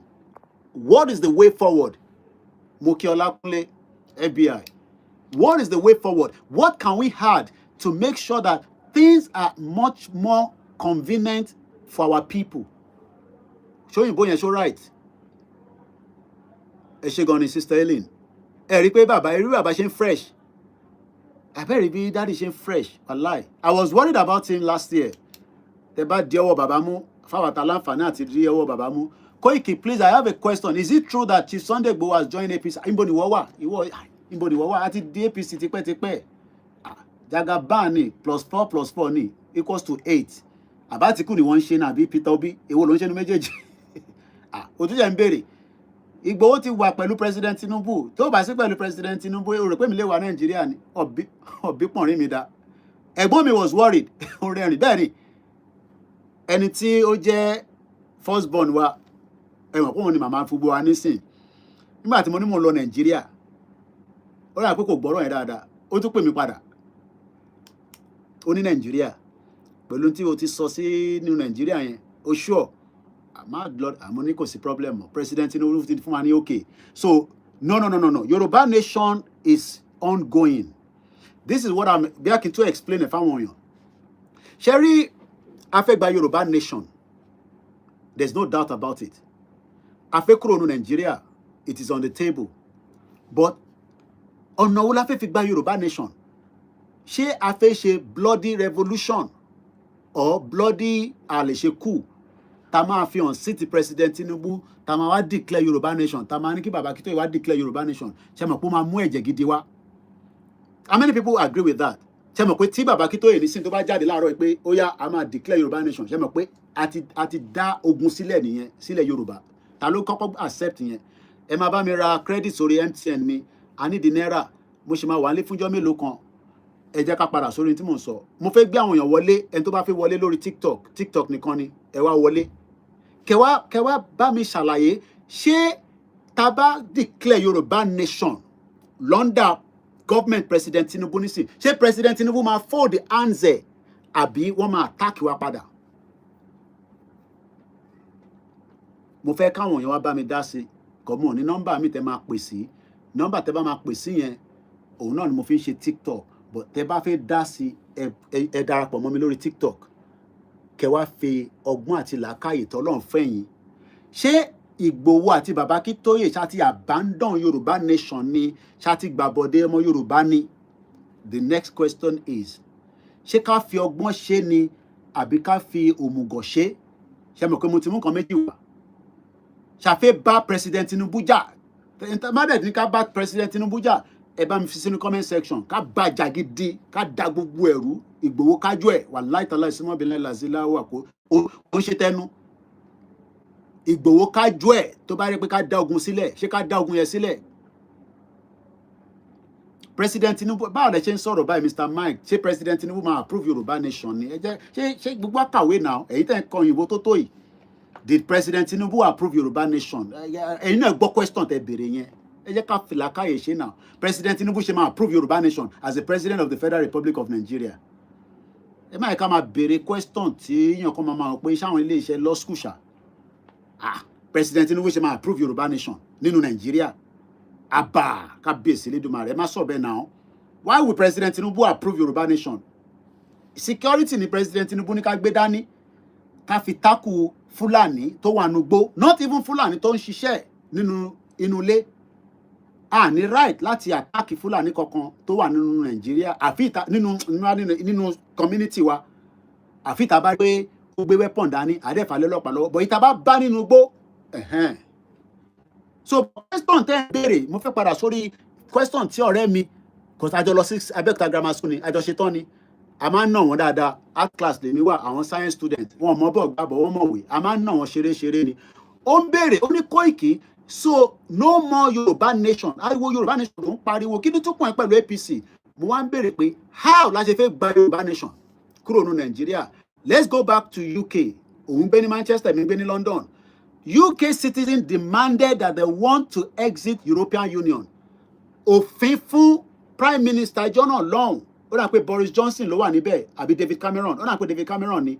Ó ní òun á fún wọn ní referendum option láti béèrè pé bóyá do you want to remain inside the EU or do you want to exit? Yes or no? Now, ṣé a ní referendum clause? Yes, David Cameron ló ṣe gan ni Fẹ́mi. Mo fẹ́ káwọn èèyàn farabalẹ̀, tẹ́ bá lè bá mi kọ́ọ̀tì bíbà ẹ̀. Torí tá bá ń sọ̀rọ̀, ẹ mọ̀ pé fídíò mi máa ń gùn nígbà míì, àwọn èèyàn ní gbọ́. Àwọn èèyàn kàn máa bèèrè, ibo lẹ tún wá jásìn nísìn. A ní constitution Nàìjíríà tó sọ pé ṣé a lè pín gẹ́gẹ́ bí ìlú, kò sí nínú constitution Nàìjíríà bí ṣe ń bá yín sọ̀rọ̀ báyìí. Àfi tí a bá sọ fún bàbá Akíntóyè kó sọ fún President Tinubu, àfi tá a bá sọ fún àwọn senator wa àtàwọn governor wa, bóyá wọ́n sọ fún President Tinubu pé kó input constitution referendum clause sínú 1999 constitution that is fake, because constitution yẹn fake ni constitution yẹn, gbogbo èèyàn ló mọ̀ yẹn. Constitution yẹn ò lè jẹ́ kí President Tinubu gan ṣe government tó máa ṣiṣẹ́ wa. But ní Zamfara state, gold tí Zamfara ní, mo fẹ́ dábàá too much, but ká ṣì focus lórí ọ̀rọ̀ Yorùbá nation. Ṣé President Tinubu máa fún wa ní Yorùbá nation? Ṣé ó máa approve Yorùbá nation? La ṣe ń kí President Tinubu náà. Èyí tá à ń sọ fún President Tinubu ni pé there are laws that must be put in place. Kí ni law yẹn? Tá bá fẹ́ kúrò ní Nàìjíríà officially, kó bá wa fi sínú constitution pé ṣé a lè remain one or not, even though the amalgamation ended in 2015. Jonathan náà sọ náà, èmi kọ́ ni mò ń sọ, ẹ lọ gbọ́ Jonathan, ẹ type ẹ̀ sórí Google, gbogbo alákàwé. The Nigeria constitution, kí ọkọ má pè, ẹ má pè mí, ẹ má pè ẹjọ, mo wà lórí kò ń ṣe nísìnyí la fẹ́ pé àfẹ́gbà call TikTok nìkan mo fẹ́ bá yàn sọ̀rọ̀, ẹni tó bá fẹ́ bá mi sọ̀rọ̀, ẹ má distract wa. Àwọn ọlọ́gbọ́n dẹ̀ ni mo fẹ́. Torí ọ̀rọ̀ táwọn fà nísìnyí, ó máa lábẹ́ àtẹ́ pé a tún bára wa jà, èmi rẹ̀ fẹ́ ká bára wa jà. Ìyí tí mò ń sọ ni pé there is no way you can leave Nigeria tí Nigeria ò bá fi sínú law, àfi tá bá fẹ́ ṣe bloody ìjà. Tá bá dẹ̀ máa jà yẹn, ká gbà pé ẹ̀mí máa lọ sí. Ẹ̀mí méjì ni, ẹ̀mí mẹ́ta ni, èmi ò lè sọ. Ṣé mi máa wà on the ground? I will be ready to be on the ground to live my life for it. But ṣé ká wá fọgbọ́n ṣe ká má tàjẹ̀ sílẹ̀? Ṣé yẹn lè possible? Yes. Ṣé a lè pressure international community? Yes. But ṣé a lè pressure President Tinubu náà? Yes. For our demands, ìyẹn fún ti Yorùbá nation. Àwọn kan wá ní bọ̀ Koiki, ẹ má tẹ̀ tí sọ pé Yorùbá nation. Ẹ tẹ̀ ká kọ́kọ́ gba restructure. Àmọ́ ní rọ restructure àṣìwánú Nàìjíríà. Wọ́n ní nǹkan tẹ́ kọ́kọ́ máa gbà nìyẹn. Ṣé mọ̀ pé yẹn làwa takú pé a fẹ́ restructure, self-determination làwa fẹ́, which is an inalienable right. But President Tinubu ò ní gbogbo òyìnbó yẹn pé kíní kàn pẹ̀lú inalienable right. Nàìjíríà tóun sọ pé òun fẹ́ yẹn ni ká sì máa jọ ṣe lọ, kóun dẹ̀ ṣe wọ̀nba tóun bá lè ṣe. Àwọn kan wá béèrè pé after 2031 what next? Kí ló máa ṣẹlẹ̀ tí President Tinubu bá ṣe tán ní 2031? In tó kọ́kọ́ láti ṣẹlẹ̀ ni pé before 2031 yẹn a gbọ́dọ̀ continue láti máa put more pressure. Yes, pressure ni. Pressure in a diplomatic format. Mo mean kò ní pé ká tún máa jáde àti wọn ṣe rally à ń padà nínú àti kọjá gbogbo stage yẹn nísìn. There are many ways you can put pressure on your government for your right. Right wo la fẹ́ àfẹ́ Nàìjíríà mọ̀ kò work fún wa. But for the southwest development, wọ́n gbọ́dọ̀ put more input in it. So the word Yoruba nation, APC is not going to endorse Yoruba nation. And anybody, tomorrow APC might endorse Yoruba nation, Ronnie. But there are some things that you can speak behind the scene, behind the curtains. Tẹ́ máa bá wọn sọ, gbogbo àwọn tí wọ́n wà ní government lẹ́nìí tó jẹ́ south west politician Yorùbá ló pọ̀ nù wọn yàtọ̀ sí bíá Ìgbò méjì kan tí mo mọ̀ bíá máa wà láàrin wọn ní inú Lagos state mo ń gbọ́ pé Ìgbò wà nínú politics bàbá ní Ìgbò ṣe máa wà nínú politics. Lagos state is an indigenous state. Nídìí ọmọ Ìgbò kankan tó wá jẹ house of assembly, house of rep, kò ń ṣe pé à ń bá wọn jà, kò ń ṣe pé mo bínú sí wọn, no. It has to be politics for Yoruba people. Ṣé mo lè lọ contest lẹ́nugun ni? Kí ni kàn mí pẹ̀ lẹ́nugun? Ẹ jẹ́ kí brother mi sọ̀rọ̀ orí TikTok, ẹ wá bá wa sọ̀rọ̀, ẹ kúrò lórí Facebook, ẹ wá bá mi sọ̀rọ̀, ẹ tákù mi lórí ọ̀rọ̀ tó wà ńlẹ̀. Fẹ́mi Majek ní kò yé òun, ó ní Koiki àmọ́ ẹ sí activist tó ń ṣe Yorùbá nation tó dúró fún àwọn ọmọ Yorùbá. Kí ni kún ẹ pẹ̀lú President Tinubu? Mo ní ẹ jẹ́ ká fọgbọ́n ṣe, ẹ jẹ́ ká lo làákàyè. Tinubu ò ṣẹ̀ mí, mo ò mọ̀ rí, kò dẹ̀ tí gbowó wá bá mi, mo ń ṣe city boy, but mo believe pé to move forward ní bá ṣe ń fẹ́ Yorùbá nation, ẹ jẹ́ ká kọ́kọ́ jẹ́ kí Tinubu padà lọ náà. Torí Buhari tó kàwé tó kàn kankan, ó ṣe ọdún 7 náà. Brother mi bá mi sọ̀rọ̀ kí n lè tẹ omi lọ gbé síwájú mi àti juice ti Nàìjíríà ó náà kó dájú ti UK lọ. Mo mọ̀ bí bẹ́ẹ̀ ló ṣe. Ó yá bá mi gbóhùn sókè, mò ń gbọ́ yín. Ẹ káàsán mo ń bá yín lóhùn. Láti Lagos Island. Gbogbo Lagos Island ọwọ́ yín ló wà. You tell me if you want to left for now. Because sorry, mo follow you that then follow Ogawashi Sunday Buguna dada. Igboho sha. Seri for now, Ọlọ́run máa kí atẹ́ntì ìkà. Yes, computer Ọlọ́run máa atẹ́ntì ìkà. For now, me full view tell me if you want pẹ̀lú tó wà nílẹ̀. Very sir. Ní bá ní ọ̀rọ̀ Yorùbá nation. For now. Which is exactly what we are doing now. But ẹ má bínú sá, but ẹ mọ̀ káwọn tó ń béèrè ọ̀rọ̀ tá a bá fún wọn lésì alábàtẹ́ pé bóyá Koiki náà ti kúrò láàrin Yorùbá nation, Tinubu ti ní kó lọ you understand? That is why we have to explain. Ọ̀rọ̀ Yorùbá nation àwa ti rọra push ẹ̀ sẹ́gbẹ̀ẹ́. But mo ń gbádùn yín sá. Ẹ bá mi fàyọ, mo ń gbọ́ àkànjú. Gẹ́gẹ́ bí oore tí president wa ṣe fún wa for now tí wọ́n fi ọ̀gá wa ṣe Sunday Igboho sílẹ̀. Ṣé o pé if anything come up now tó dá anything sílẹ̀ wá ní ṣé wọ́n sọ fún pé alábòsí ni ṣe Sunday Igboho. O ṣe Fẹ́mi Majek, thank you so much. Dídé tó dé padà sí o. Pé dídé tó dé padà ó tún fẹ́ dà lóru ni. Ṣé mọ̀ pé ọ̀rọ̀ yẹn òun ló ẹni sùúrù brother mi ẹ má bínú pé ẹ mọ̀ pé kákọ̀ kókọ̀ ìyá àwọn èèyàn wa. Ṣé mọ̀ pé ní Ìlọrin tí wọ́n jáde wọ́n ní secessionist ní Igboho. Ṣé rí àwọn statement yẹn a lot of people wọ́n sì ní intention pé olóyè ń parọ́ fún President Tinubu ni, but olóyè inú kan ló ní, èmi mọ̀ dáadáa, inú kan ló ní, ó ní ká sì kọ́kọ́ sọ̀rọ̀ security ààbò ilẹ̀ Yorùbá, ká fi ọ̀rọ̀ Yorùbá nation sẹ́gbẹ̀ẹ́ kan náà, ká dẹ̀ make sure pé President Tinubu padà wá kó wá ṣe second term.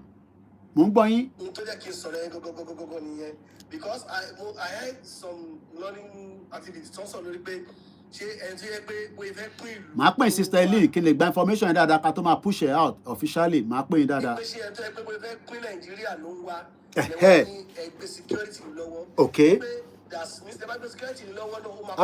Ṣé àti mo jókòó sí kọ́lọ̀ ń ṣàánú. Mo ń gbọ́ yín.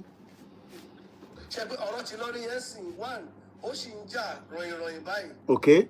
Ṣé understand ó sì ń jà. Ẹni bá fẹ́ darapọ̀ mọ́ wa ẹ jọ̀ọ́ wá sórí TikTok kẹ́ wá bá wa sọ̀rọ̀ làákàyè torí a lè gba call for now ẹ má bínú mo ń gbọ́ yín sà. Àwọn tí ò ṣe ti wá wà ń bẹ̀. Okay. Ṣé ẹ̀ ń grab mi bẹ́ẹ̀. Mo ń grab ẹ̀ mo kí ẹ Kentos ìyá dáadáa. You understand me? Okay. But anything for now, lórí ọ̀rọ̀ pé Yorùbá nation or restructuring èmi ò bá advice sí anybody bá bring any idea wa lórí àbí tó bẹ́ẹ̀ tó. So ká má tẹ̀ sọ̀rọ̀ lé lórí rárá. Láti mọ nǹkan tó ṣẹlẹ̀ nínú ilé. No, ẹ jẹ́ ń gbọ́ yín dáadáa torí ẹ mọ̀ pé mi ò gbọ́ Yorùbá dáadáa ẹ mọ̀ pé a ti jẹ chicken jẹ McDonald's. So ìtàn sọ ní sí pé báwọn èèyàn ṣe bá ń béèrè pé ṣàṣìṣe Yorùbá nation ká má tẹ̀ ṣàlàyé lẹ́rẹ́ kákọ̀ bounce ká ṣe bẹ́ẹ̀ táàrí. Ṣé mọ̀ pé ó máa dàbí àtẹ́ pé ìyàn ṣe journalist mọ́ nìyẹn. Ẹ ní sùúrù ẹ jẹ́ ṣe rí ẹ ní sùúrù kò sẹ́nì kankan tó lè fọ́ọ̀sì èmi lèmi jáde bàbá Akíntóyè kan ló rán mi iṣẹ́ Ìgbòho rán mi iṣẹ́ èmi lèmi jáde pé Tinubu for second term nobody bàbá Akíntóyè kan ló gbé mi wọ Yorùbá nation bàbá Akíntóyè kan ló gbé wa wọ Yorùbá nation èmi gbọ́ tí bàbá ti ń sọ̀rọ̀ Yorùbá nation lèmi náà pa bàbá yìí èmi ti bínú ẹ lọ́wọ́ first video mi Fúlàní pààyàn ní Àkúrẹ́ tó ṣàbí ẹran ni mo sọ pé kò ní da fún Nàìjíríà mọ́. Ẹ lọ wo fídíò yẹn tí mo sunkún gan bí about 6 years ago. So in terms of nísìnyí pé it doesn't matter, ẹnì kankan lè pressurize wa pé torí question táwọn béèrè yẹn ọ̀nà tá a fẹ́ nísìnyí pé Jagaban kó kọ́kọ́ tẹ̀ padà wọlé ná. Buhari ò lè ṣọdún mẹ́jọ káwá sọ pé kọ́mọ Yorùbá má ṣọdún mẹ́jọ ìyẹn èmi ò ní accept yẹn. Kò possible because Buhari ò kàwé tó President Tinubu. Buhari tó dé di President Tinubu ló wá enforce ló wá púlẹ̀ fún ọmọ Yorùbá pé ẹ dìbò fún. Àbúrò mọ̀ yé nísìn, and I'm not here to please anybody. Irú ilé tó ń bẹ̀rẹ̀ pé you don't campaign for Tinubu chameleon. Ọmọ Igbo ni, kí ni kọ́ mi pẹ̀lú ọmọ Igbo? Poor bastard. This is not a southeast country. This is Yoruba land.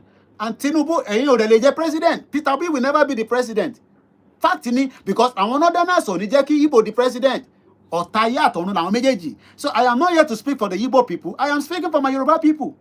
So Tinubu for second term has nothing to do whether you're a chameleon, whether you're a bigotry. It doesn't matter. This is Yoruba land. Tinubu must continue. Fact nìyẹn. You also talk about Koiki, Tinubu. No, Tinubu will continue. Fact nìyẹn. We told him not to go at the first tenure, but this time around, actually we go game to play. They are playing a game to destroy him. Why I thought she cool Niba Buhari, but I don't want to speak too much. So good luck. You are not a Yoruba man, you are an Igbo man, and you cannot come and play politics in Yoruba land. I'm not suffering with Bomo Yoruba. Nobody must vote any other party in Yoruba land apart from a Yoruba political party. But Shemarini and 2020, I have not started campaign. If you are Bale Yoruba, how can you Igbo people say you want to contest in the politics of Southwest? Go and contest in your Southeast. Ṣebí Cubana priest don't face a House of Assembly. Who there for the primary ticket?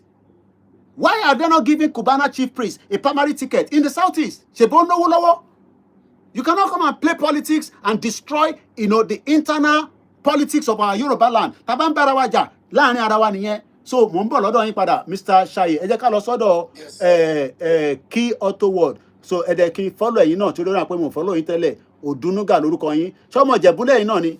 Odunuga náà pa àwọn Ogun State ní àbí. Ó dà porúkọ yẹn sanki. So eléyìí ń sọ̀rọ̀ ẹyọ chameleon kíní kan mi mọ Igbo rí tẹ́lẹ̀ ni. À ń ṣe ẹ̀yà kan náà anyway. Ẹ bá mi sọ̀rọ̀ jàre Key Auto World, mo gbádùn yín. Àwọn ọmọ àlè.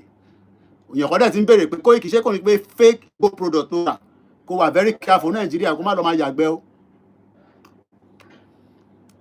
Ẹgbọ́n sókè Key Auto World ká gbọ́ yín ẹ̀dẹ̀ bá gbọ́n sókè dáadáa tó dáwọn èèyàn ń gbọ́ wa ní gbogbo platform tó kù.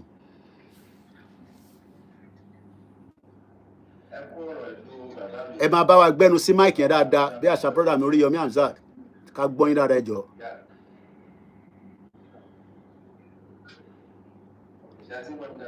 A máa try ẹgbọ́n sókè à ń gbọ́ yín sà. Ẹ máa sọ̀rọ̀ lọ a máa manage torí àwọn tó wà ní other platform ni à ń gbọ́ yín. Ẹ bá wa share kẹ bá wa power tap. Àwa nìyẹn pẹ̀lú ògo Elédùmarè láṣẹ àwọn tó láyé tó lọ́run. Inshallah wa kudaratullah. Bẹ́ẹ̀ ni self preservation Yorùbá first kò ní bàjẹ́ fún JB. Mo gbádùn yín sà Key Auto World.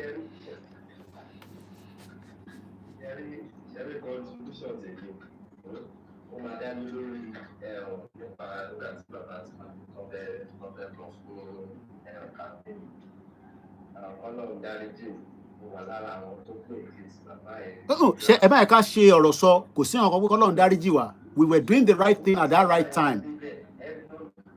Because mo fẹ́ kẹ́ fi ọ̀rọ̀ kẹ́ máa fi against ara yín lèmi ṣe ń sọ yẹn.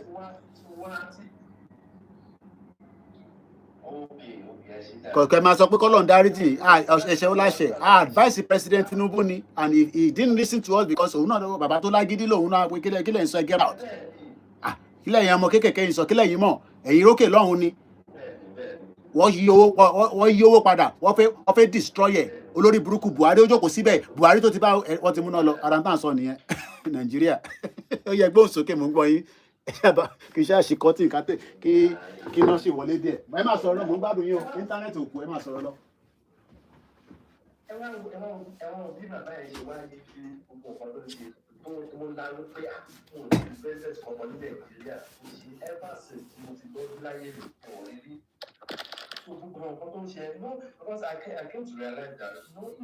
Thank you so much for the gift. Shafile, okay, ẹ má ṣe.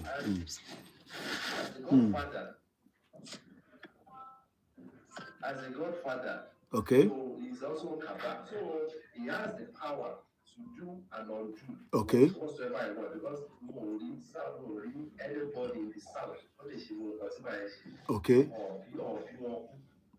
So Taba Wonisin, President Tinubu is also a godfather that the North are scared and worried about within the Yoruba political sector. Is that what you're saying, Abi? Ẹ ṣé gan ni brother mi Ọlá for real. Mo dúpẹ́ lọ́wọ́ yín. Appreciate. Kí n tẹ owó yẹn fi ṣe nǹkan kan, kí n gbà jáde. Okay. Take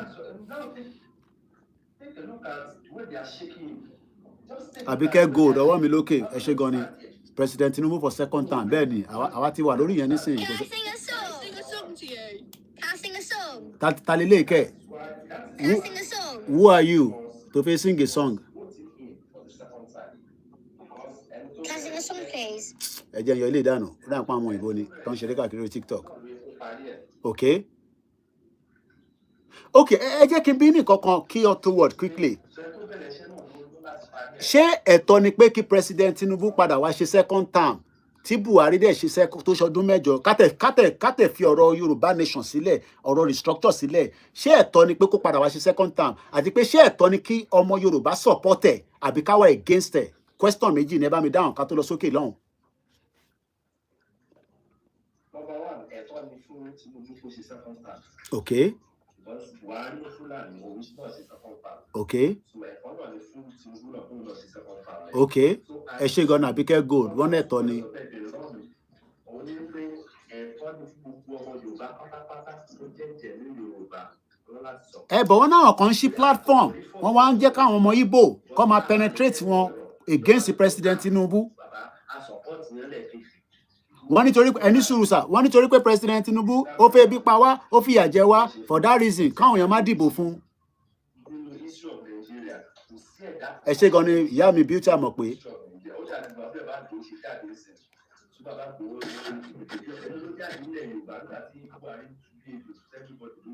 Okay. Ìta ń ṣe nísìn a máa lè ṣe nígbà láyé Buhari. President Tinubu gan kò lè bá Buhari sọ̀rọ̀ kó dáhùn ká ṣe gbogbo tá à ń ṣe nísìn. Mò ń bọ̀ lọ́dọ̀ yín padà kákọ̀ tó sáré lọ sókè lọ́hùn.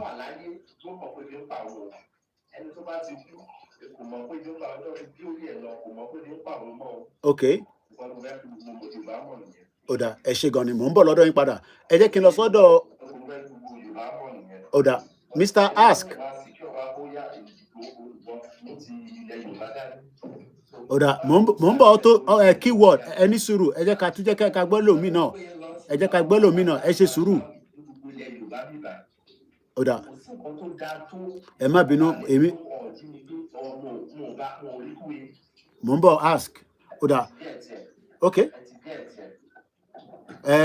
Ìwọ tó péré ní military àmọ́ bí Igbo ni ẹ bí Fúlàní ni ẹ so question tó ń béèrè yẹn question tó wà irrelevant ni a ní láti dẹ́ lóhùn. Ẹ jẹ́ ká lọ sórí Ask. Tíyàn bá ń béèrè fẹ́tọ̀ gbogbo nǹkan ni wọ́n máa ṣe nígbà yẹn. Tíyàn bá dẹ̀ tún máa lo strategy míì àwọn kankan wà tá ṣe máa gbé sílẹ̀ kẹ́ lè tẹ̀síwájú. Keyword ẹ bá wa mute kí a lọ sọ́dọ̀ Ask ká fi làákàyè gbọ́n táwọn náà fi sọ. I am not speaking ẹni sọ ẹ jẹ́ address àwọn kan. We are not here speaking to Igbo people. I'm begging you. I am speaking to my Yoruba brothers and sisters. Yoruba are here to ask me questions. This is not for Igbo people. I don't think I hate Igbo people, but don't come and be asking me stupid questions. This platform is for my people that I am presenting my message to. Because if I get my country, we will still restrict you from coming in based on borderline. So for now, we are still with Yoruba inside Nigeria, and we are very important that we support our own. Whether you go support Peter Obi, you know support. Whether na Nnamdi Kanu, for us, we go support our own man. We dey there, Tinubu. That's it. So ẹ bá mi gbóhùn sókè, Ask. Ẹ ṣé Mr. Koiki. Ọlọ́run ni kò ṣe ẹ káàsán sá. Ẹ pé tó. Ọlọ́run ló ń tò. Lórí question àkọ́kọ́ tẹ́ béèrè. Màá ṣe illustration kan. Mo gbádùn yín. Lórí question pé ṣé Yorùbá nation káfa gidi gbà ni. ká wà diplomatic. Okay, Moki sister mi Jennifer Obaseki, thank you so much. Nígbà tí àwa bí 20 a wà nínú oòrùn òǹgbẹ́ǹgbẹ́ wa àwa ń wo omi tútù lọ́ọ̀kan. Okay. Ọ̀nà tí ó yẹ ká gbà débi omi tútù yẹn láti lọ mú kòtò wà ń bẹ̀. Okay. Igi ilé wà ń bẹ̀. Okay. Igi olóró wà ń bẹ̀. Àáké wà ń bẹ̀. Okay. Ìgò wà ń bẹ̀. Okay. Tó yẹ pé ó máa pa wá lára. Okay. Lẹ́gbẹ̀ẹ́ ẹgbẹ́ apá ọ̀tún àti ẹgbẹ́ apá òsì ó jẹ́ kìkì inú igbó. Ṣùgbọ́n inú igbó yẹn ó jẹ́ ọ̀nà tó smooth tó bá jẹ́ pé kò sí igbó ń bẹ̀. Okay. A wá wò pé ọ̀nà tó yá tá a lè gbà yìí nǹkan olóró wà ń bẹ̀. Ẹ ṣé Mr. Gbemiloke. A lè fẹ́ sọ ẹnìkankan nù tá a fẹ́ lọ mu omi. Okay. Òǹgbẹ yẹn dẹ̀ ń gbé wa. Okay. Ẹnìkan wá fún wa ní suggestion láàrin wa wípé ẹ jẹ́ ká lọ mú àdá ká kún àdá. Ká wá la ọ̀nà gba ẹgbẹ́ ọ̀tún. Okay. Ká la ọ̀nà gba ẹgbẹ́ òsì. At least nínú àwa 20 àwa 19 máa survive dé ibẹ̀ yẹn. Ṣùgbọ́n tá bá ní ká gba ọ̀nà tó yá yìí wọ́n wà níbẹ̀ yìí nínú àwa 20 yẹn ó yá làwa 8 àbí àwa 7 lè survive débẹ̀. Bá gbọ́n ó yẹ ká mọ̀ pé ká U-turn láti lọ mú àdá ká kún àdá yẹn ká wá ra máa la ọ̀nà inú igbó tó smooth yẹn títí tá a fi débi tá a ti rí omi mu. Ọ̀nà àkọ́kọ́ nìyẹn.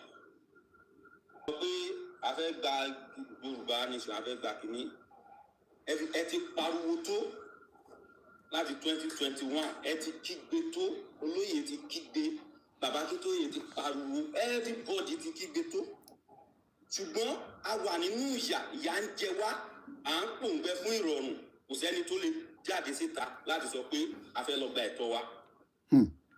Àwa ń tira ìwọ ṣáájú ìwọ kọ́kọ́ lọ ìwọ ṣáájú ìwọ kọ́kọ́ lọ. So definitely tí gbogbo wa bá relax táwa sọ pé lọ́wọ́ báyìí wà o tó yẹ pé kò ní mú wàhálà lọ́wọ́ o ó kàn lè pẹ́ díẹ̀ ni ẹ jẹ́ ká máa gbábẹ́ lọ. So mo bìlí pé tábà rẹni tó ṣáájú wa ń gbà yẹn kó yá ẹ máa tẹ̀lé mi pé ká máa gbójú ọ̀nà yẹn lọ kò yẹ kí gbogbo wa máa bu ìyẹn lọ bẹ́ẹ̀ yẹn. Ṣẹ́rí kejì ọ̀rọ̀ ti bàbá Tinubu wípé bóyá kán lọ sí second term or not àbí kán má lọ second term. Yes. Ẹ ti pariwo ẹ̀tọ́ náà ẹ ti kígbe tó ẹ ti kígbe tó ẹ lè kígbe ju bẹ́ẹ̀ ọmọ ẹlẹ́ran ṣe ju àwọn nǹkan tẹ́ ẹ ti ṣe wọ̀nyẹn lọ nǹkan tẹ́ ẹ mọ̀ ṣe lẹ́yìn ṣe gẹ́gẹ́ bí sọ̀rọ̀sọ̀rọ̀. Okay. Nǹkan táwọn ẹlòmíín náà mọ̀ ṣe wọ́n ṣe gẹ́gẹ́ bí aspect kálukú. Bẹ́ẹ̀ni. Now a gbọ́dọ̀ wá pe ara wa jókòó ká ò pé òkè ojú ọ̀nà yìí bàbá Tinubu ti lọ first time àti rí ìgbésẹ̀ tí àwọn pípù yìí ń gbé. Definitely ẹ jẹ́ kí gbogbo wa rally round díẹ̀ ká support ẹ̀ because nǹkan tí èmi ń gẹ́gẹ́ bí ìwòye tèmi ní o ní ìmọ̀ tí àwọn èèyàn tó ń gbọ́ wa tàbí. Ẹni bá fi darapọ̀ mọ́ ẹ lọ sórí TikTok kẹ wá fi ohun tí náà sílẹ̀ ẹ bá wa comment kẹ̀dẹ̀ bá wa share. rí i wípé ní second term bàbá Tinubu tí bàbá Tinubu bá wọlé second term ó ṣeé ṣe kán fún wa ní restructuring. Okay. Restructuring dẹ̀ lélẹ̀ ó ti fún wa ní 50% nǹkan tá à ń fẹ́. Okay. Pẹ̀lú bí wọ́n ṣe approve. Bàbá mi Adéwálé ẹ káàbọ̀ sà mo ké gbọ́n tẹ́ wà lórí platform ẹ bá wa share. Wọ́n ṣe approve ship láti. Mo kí ẹ sister Helen thank you so much. Okay. Tí restructuring bá wáyé ní second time bàbá Tinubu yes ó ti fún wa ní 50% nǹkan tá à ń fẹ́. Okay. Wọ́n bá ṣẹ́ ló kù tí gbogbo wa tá a bá ń kùn gbẹ tá a máa ṣe tọ́lọ́run á fi gbé wa débi tá à ń lọ. Láṣẹ Èdùmàrè. Nǹkan tí mo ní láti kàn. Kẹ́ tó lọ kí n tó padà sí àwọn tó ti ẹni tó bá fi darapọ̀ mọ́ wa is an open platform. I am not here. Baba can send the comment. I do go through comment at random, which is normal thing for anybody that is having a social media account. And when Koiki, you cannot force or enforce Tinubu on Yoruba people. And I'm asking myself, this is my platform. I'm not here to force Tinubu on you. I did not force Yoruba Nation on anybody. We presented Yoruba Nation. Some people criticized us. Some people told us that we stole money out of it. Some people say we enrich ourselves. And I'm still saying that ibi tí mo gbà ká tó bẹ̀rẹ̀ Yoruba Nation is a flat. Ibẹ̀ ni mo kódà 5 years ago ni mo wọnú léyìí. So why then are you thinking that every Yoruba Nation fẹ́ fi enrich ara wa ni? I would have become much bí a máa ti move lọ sí Banana Island níbi tí Davido wà. But that is not what we are saying. What we are saying is that I am here to present again that while we are looking forward to what we want, Baba sọ nǹkan kan lánàá, gbogbo tí Baba sọ kọ́ lè mi wá social media. Baba ní, que sera, what will be, que sera, what will be. Ṣé rò pé agbára Ìgbòho kò ní jẹ́ kí President Tinubu dé second time now? Mo ń bẹ̀rẹ̀ ní o, kò ṣe pé Ìgbòho ò lè dá sùúrùtù sílẹ̀ tí mo dẹ̀ máa dúró tì. Mo níbi tí Ìgbòho bá ń lọ lèmi ń lọ, èmi ti sọ yẹn tipẹ́tipẹ́, mo dúró tì bí iṣan irun ni. Èmi dẹ̀ ni mo mọ tí ìyá tèmi sọ kó tó jáde láyé. I was with her up till her death. Mo mọ time tí ìyá mi kú, mo mọ gbà tó sọ̀rọ̀ last, mo mọ gbogbo kúrò ní ẹ lọ́wọ́ ojú mi nínú kámẹ́rà. Because àwọn sisters mi ti accept pé ìyá wa ti kú kó tó di pé ọlọ́jọ́ dé ní date tó kú gangan. Èmi nìkan mo sọ pé láyé sẹ́ ìyá yóò ti kú. Mo dẹ̀ mọ̀ tí ìyá yẹn sọ fún mi nígbà tá à ń sọ̀rọ̀ lóru kan lórí ọ̀rọ̀ Tinubu, lórí ọ̀rọ̀ ilẹ̀ Yorùbá, bígbà tó yẹ pé ó mọ̀ pé òun dágbére ni. But ibẹ̀ kan ni mo fẹ́ lò. So I am not putting Yoruba people on any spotlight. Èmi kọ́ ni màá ní kí President Tinubu má di president ní second tenure. Agbára mélòó ni mo ní? Platform mélòó ni mo ní? Ṣé wọ́n bá àwọn tí mo bá sọ̀rọ̀ yìí? Ṣé Davido lèmi ni? Ṣé Burna Boy lèmi ni? But I will use my own platform to tell Yoruba people, ṣé ẹ fẹ́ jẹ́ ká ṣe bloody fight pẹ̀lú President Tinubu torí a fẹ́ gbà nǹkan lọ́wọ́ ẹ̀, àbí ká tún fi làákàyè ṣe pé ká má jẹ́ kí ojú ti President Tinubu torí àwọn ọmọ Igbo 5 and 6 irọ́ wọn pọ̀ wọ́n láìkí President Tinubu. Àwọn Fúlàní ti jẹ́ kí President Tinubu mọ̀ pé gbogbo ọ̀nà làwọn máa fi yọ ẹ́. Wọ́n pa sójà lánàá, IED. Wọ́n ṣe kí ni? A lot of things. Ṣé ariwo jẹ́ ènìyàn nípọ̀? No, ó ṣì wà òkè bá oró òun. Ó wà òkè. Èsì yẹn ó ṣì wà díẹ̀. Àbúrò wọ̀nyẹn nísìn. So inter kan present nísìn ni pé ká gbé yẹ̀wò. Apart from pé fún Ìgbòho ní freedom, àgbàdo fún mi náà wọ Nàìjíríà, ìyẹn minor bó bá ń bí wà Nàìjíríà máa wà òkè. But the fact is that ṣé ká lajú wa sílẹ̀ kí tá lè bọ́ kó wọ̀? Ṣé tí wọ́n bá gbàjọba lọ́wọ́ President Tinubu ní military coup tó fẹ́ ṣe yẹn? Ṣé rò pé ẹ sì máa ní Babájídé Sanwó-Olú as your governor? Mo ń bèèrè ni o. I don't think Yoruba people understand what a military coup is. Probability ni mo sọ, wọ́n lè ti pa President Tinubu. Probability. Wọ́n lè má pa Shettima. Ìyẹn kan. Gbogbo governors yìí wọ́n máa yọ wọ́n dànù bí jìgá. Or the military administrator. I left Nigeria, mo ṣe witness Buba Marwa ní Lagos Island. Mo mọ̀gbà tó wá sí phase 2 Adédìjà Délé. 1998 mo kúrò Nigeria. So the first situation pé democracy Nigeria a sọ pé perfect, INEC a sọ pé perfect, ní kí President Tinubu perfect, but a lè jókòó torí a fẹ́ gbà nǹkankan ká wá allow àwọn nomadic. Do you know the meaning of nomadic? Àwọn tó nílẹ̀. Mo béèrè lẹ́ẹ̀kan mo ní kí ló dé tí Fúlàní jí wa gbé ààrẹ ni dá mi lóhùn. Ẹ jẹ́ n lọ sókè kí n lọ bá Mr. Talówọlé nísìn Smith Rakin ẹ bá wa sọ̀rọ̀ ká tó tún wá padà sọ́dọ̀ brother mi Odunuga àwọn ọmọ Ìjẹ̀bú bí tèmi. So ẹ jẹ́ ká fọpọlọ ṣe. I am not pushing Yoruba agenda on you against Tinubu or I am saying in tèmi sọ nísìn ni pé 4 + 4 = 8. Kó tó di 4 + 4 mo ní ká má dìbò. Ẹ dẹ̀ lọ dìbò. Ebi ń pa wá, ìyà ń jẹ wá, ìyà ṣe ń jẹyàn ni. Ìyà jẹ màmá mi díẹ̀ ní 1992. Economy Nigeria fi ṣe léṣe ló ṣe sá kúrò Nigeria ní 1992. So má bá mi sọ pé ìyà tí ń jẹ Nigeria tipẹ́tipẹ́. Tó bá lọ opportunity láti jápa ọmọ London dùn bí wèrè. America dùn jápa. But èmi fẹ́ wálé. I'm going to my 50 very soon. Gbogbo àwọn dárí tó wà ní Nigeria tó wà lábroad yẹn wọ́n fẹ́ wálé. So tẹ́yìn bá fẹ́ lọ ẹ̀yẹn máa lọ. Àwa fẹ́ wá mo ó fẹ́ kí máa wá van káàkiri ní London bomb bastard ọmọ àlè. Ó fẹ́ kí máa ṣe ìwọ ló fẹ́ wá COS èmi ò wá COS 15 years lèmi ò fi rí ìwé. Lọ jókòó sí America kó máa ṣe 15 years níbẹ̀. Èmi ti ṣe gbogbo yẹn dànù. Ìyá tó bí mi ó ti sacrifice rẹ̀ fún àwa. Ẹ wo brother mi tí mo sọ lánàá. Ó ní shop ní Kòròdú. Kò ṣe pé ó wà okay. Òun náà struggle bẹ́ẹ̀ náà ṣe ń struggle ni. so kí wọn kàn máa gbé ọ̀rọ̀ ìyà ń jẹ yín yẹn, ìyà ń jẹ everybody ni, fọ̀rọ̀ yẹn sílẹ̀, ìyà ti wà Nàìjíríà ti pẹ́. Ẹgbọ́n sókè Mr. Smith. ẹ kú iṣẹ́ rọ́ndẹ̀ yẹn o. Ọlọ́run ló ṣe jàre. ọ̀rọ̀ tẹ́ ẹ̀ ń sọ ọ̀rọ̀ tó mú làákà ìwà ni lẹ́ẹ̀kọ̀ọ̀kan náà báyìí tí máa rí àwọn tó yẹ kó wà sẹ́ńsì wò máa ní interest láti ṣe àtọ̀ pẹ̀lú wọn. ṣé Nàìjíríà wa yìí táwa náà mọ̀ tó a bá tiẹ̀ jọ wọn kéré ó ti tọ́jọ́ mẹ́ta méje sọ́nsìn but problem ta ní I refuse láti confront ẹ̀. Àwọn gbogbo ni problem wa àwọn àtàkùrọ̀ wa ní Yorùbá ẹlẹ́nu yágayàga ni wa. À ń sọ̀rọ̀ Tinubu nígbà Tinubu kan wọlé lẹ́ẹ̀kan lákọ̀ọ́kọ́ ilẹ̀ Yorùbá mélòó ló ti wọlé so àti a lè accept mistake wa kárí nísìn. Ẹ bá mute ẹ̀ tẹ́ bá ti ń wọlé ẹjọ́, ẹ bá mute mọ́lẹ̀ ṣé gan ni. It's never done like that. Àwọn Yorùbá fúnra wa àmọ́ tàbí ṣe Tinubu ò ní ìdí kò ní ìdí vote but kò ní ìdí vote anybody. Onímọ̀ bó ṣe wọlé first time. Ó yà mí lẹ́nu. Bàbá ní owó tó lè yá Nàìjà tó lè fi tún Nàìjà ṣe. Tó lè máa gbó àkántà ní nà á mú Tinubu dáadáa nà ọmọdé ní ìdí náà dàwa náà. Òye yín sìn. Tó tí Tinubu tó bá fẹ́ ṣe nǹkan tó fẹ́ ṣe bó ṣe kọ́ wọlé kò ní ìdí anybody. Ó dẹ̀ ní ẹni sùúrù ẹ̀gbọ́n mi Smith ẹ má ní mo dọ́rọ̀ mọ́ yín lẹ́nu ẹ̀rọ pé tó bá ṣe sáré wá ẹni máa ń rántí Tinubu tó wọlé tó ní wọ́n pa owó rẹ̀ tó ṣe gbogbo ẹ̀ ó padà wọlé ó wá wà ní gọ́ọ̀mẹ̀ntì ẹ wá ní ẹ máa yọ kúrò dey play ṣé mi ni máa ní kó máa wọlé dey play.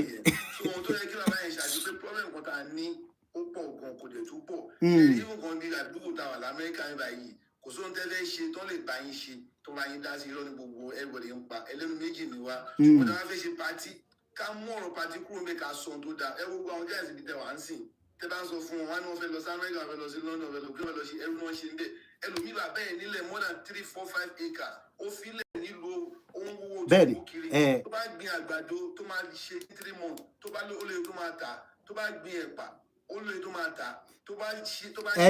ṣe rí gbogbo yẹn náà ìyẹn la ṣe encourage àwọn governors wa ṣe rí àwọn kan fẹ́ ṣiṣẹ́ yẹn but wọ́n need a system there ẹlòmíì kọ́kọ́ fún ní bíi 200,000 kọ́dẹ̀ fún ní fertilizer but tó bá wọnú gbó tí Fúlàní bá jí àní wọ́n jẹ́ àwọn èèyàn kan ní Ogun State ìyẹn la ṣe need the security I need the security bá Gani Adams èmi ò bá Gani Adams jà àwọn ọmọ APC èmi ò ń ṣe àwọn tó kù platform tẹ ẹ mọ̀ pé spokesman Ìgbòho lèmi oníbẹ̀mí ṣe lọ gbọ́dọ̀ sọ̀rọ̀ and I'm speaking so ìtí mo fẹ́ sọ ni pé we need OPC we need vigilante of we need Àmọ̀tẹ́kùn we need state police ká kọ́kọ́ defend ilẹ̀ Yorùbá kẹ́yìn lè padà sóko gbogbo ẹ fẹ́ lọ Amẹ́ríkà yẹn tó bá fẹ́ lọ Amẹ́ríkà fine but any enough farmland yẹn gangan níbi tó wó wà.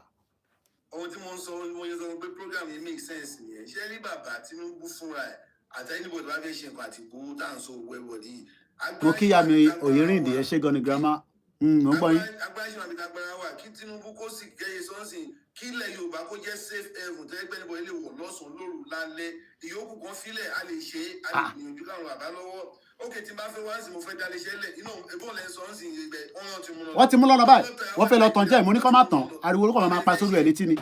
Pati wọn fẹ́ ṣe pati wọn wá donate 10 million 20 million wá sí ìfẹ́ ṣeré 100 million wá sí ìgbà wọn lè fún 100 Tinubu máa fún olówó kò lè ṣeé ṣe kí bàbá débẹ̀. Tinubu ò dẹ̀ lè háwó fún gbogbo wa kò possible ntí president Tinubu dẹ̀ sọ ni pé ẹlẹgbọ́dọ̀ tí bàbá yẹn sọ ó ní kílẹ̀ ń ṣe flyover bridge tí kò make sense a ní kẹ́ ṣe inner road káwọn èèyàn lè travel káwọn èèyàn kọ́ lè move around.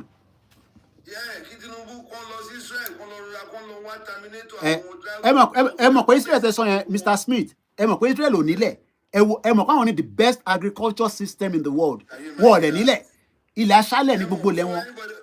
gbogbo ilé ìtọ́ tọ́ lọ pé dípò ọ̀hún sí títún bá bẹ̀ sí kó jẹ́ rẹ̀ wá ló ń jẹ́ kọ́lá fẹ́ jẹ́ àti jẹun oúnjẹ wà ló kílẹ̀ fẹ́ fowó ṣe kílẹ̀ fẹ́ fi ṣe ẹ jẹ́ ká jọ̀wọ́ ká pọ̀ sọ̀rọ̀ ká fi ṣe nǹkan kìí ok ẹ wọlé Haúsá tẹ̀ sọ́ọ̀sì kò sómi kò sẹ́yìntì wọn ń kó lọ́bẹ̀ fine but tó bá tú international airport yẹn tó wà ní kánò tó ṣe tó ẹ̀kọ́ ń ṣe fàyàwọ́ yẹn ṣé wọ́n yóò tún máa wọlé ni.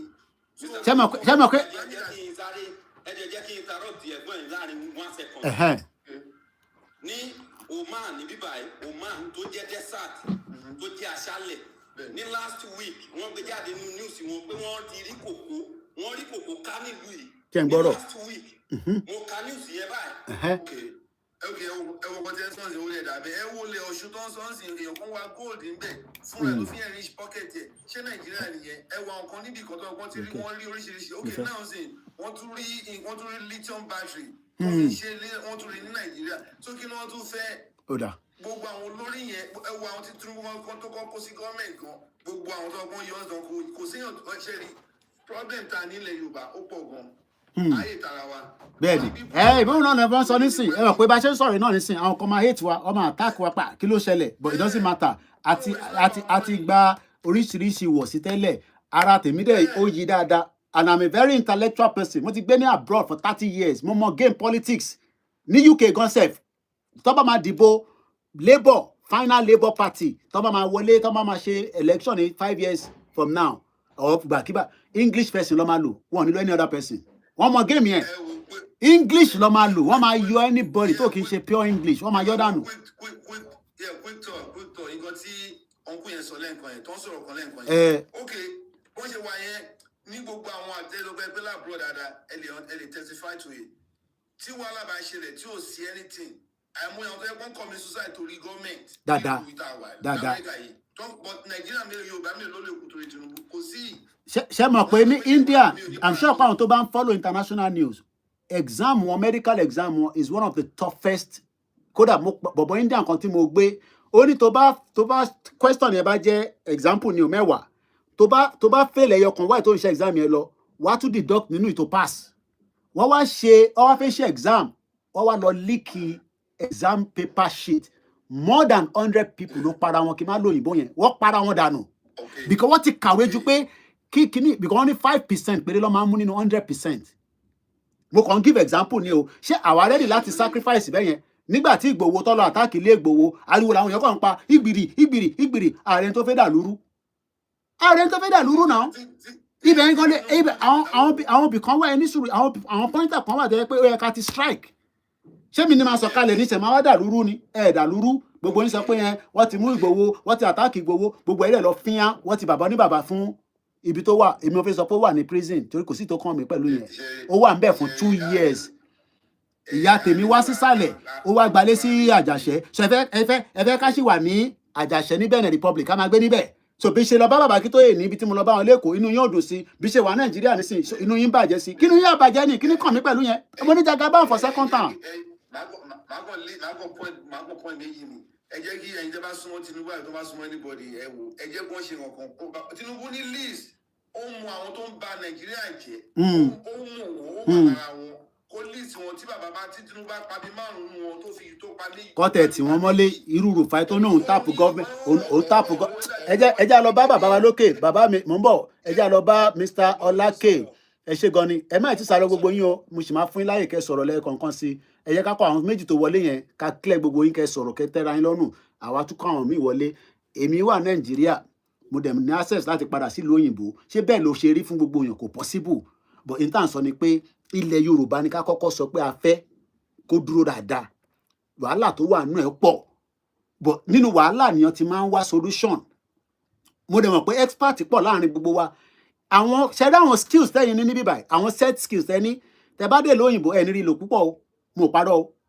ó láwọn skills kan tẹ́ máa ní tẹ́ bá dé lóyìnbó iṣẹ́ sector tó máa fi yín sí wàá gbàgbé set skill ó lè má rántí ẹ̀fọ́ dídá ó kẹ́ni tó ń ṣiṣẹ́ tó mọ̀ nípa ká tú machine ó wá dé lóyìnbó iṣẹ́ náà ni o ó wá ń fọbọ́ báwo ló ṣe fẹ́ máa tún machine ṣe wọ́n dẹ̀ ní jẹ́ kó tún machine ṣe because àwọn òyìnbó tó máa wá tún machine ṣe yẹn ilé iṣẹ́ yẹn ti mọ̀ wọ́n o bá máa sọ fún wọn pé mọ̀ ṣe wá nírọ́ for health and safety reason wọn ò lè fi ẹ́ síbẹ̀ kò possible but nínú Nàìjíríà nínú South West a lot of mo ṣáà ráwọn èèyàn tó ń tún mọ́tò ṣe nínú mechanic lóríṣiríṣi wà látàní sí ó ti gbé mọ́tò ẹ̀ lọ sọ́dọ̀ mechanic so àwọn ibì kankan wà tó jẹ́ pé opportunity yẹn lé ló wà but wọ́n need the enabling environment tó bá ṣe enabling environment a máa jọ jìyà náà ni ẹ jẹ́ ká bá látọ̀dọ̀ brother wa Ọlákè the gospel Pasuma ṣé Pasuma kan náà ni àbí ó yàtọ̀ ẹ bá gbóhùn sókè ọmọ kẹ́ni mú kí ẹ brother mi.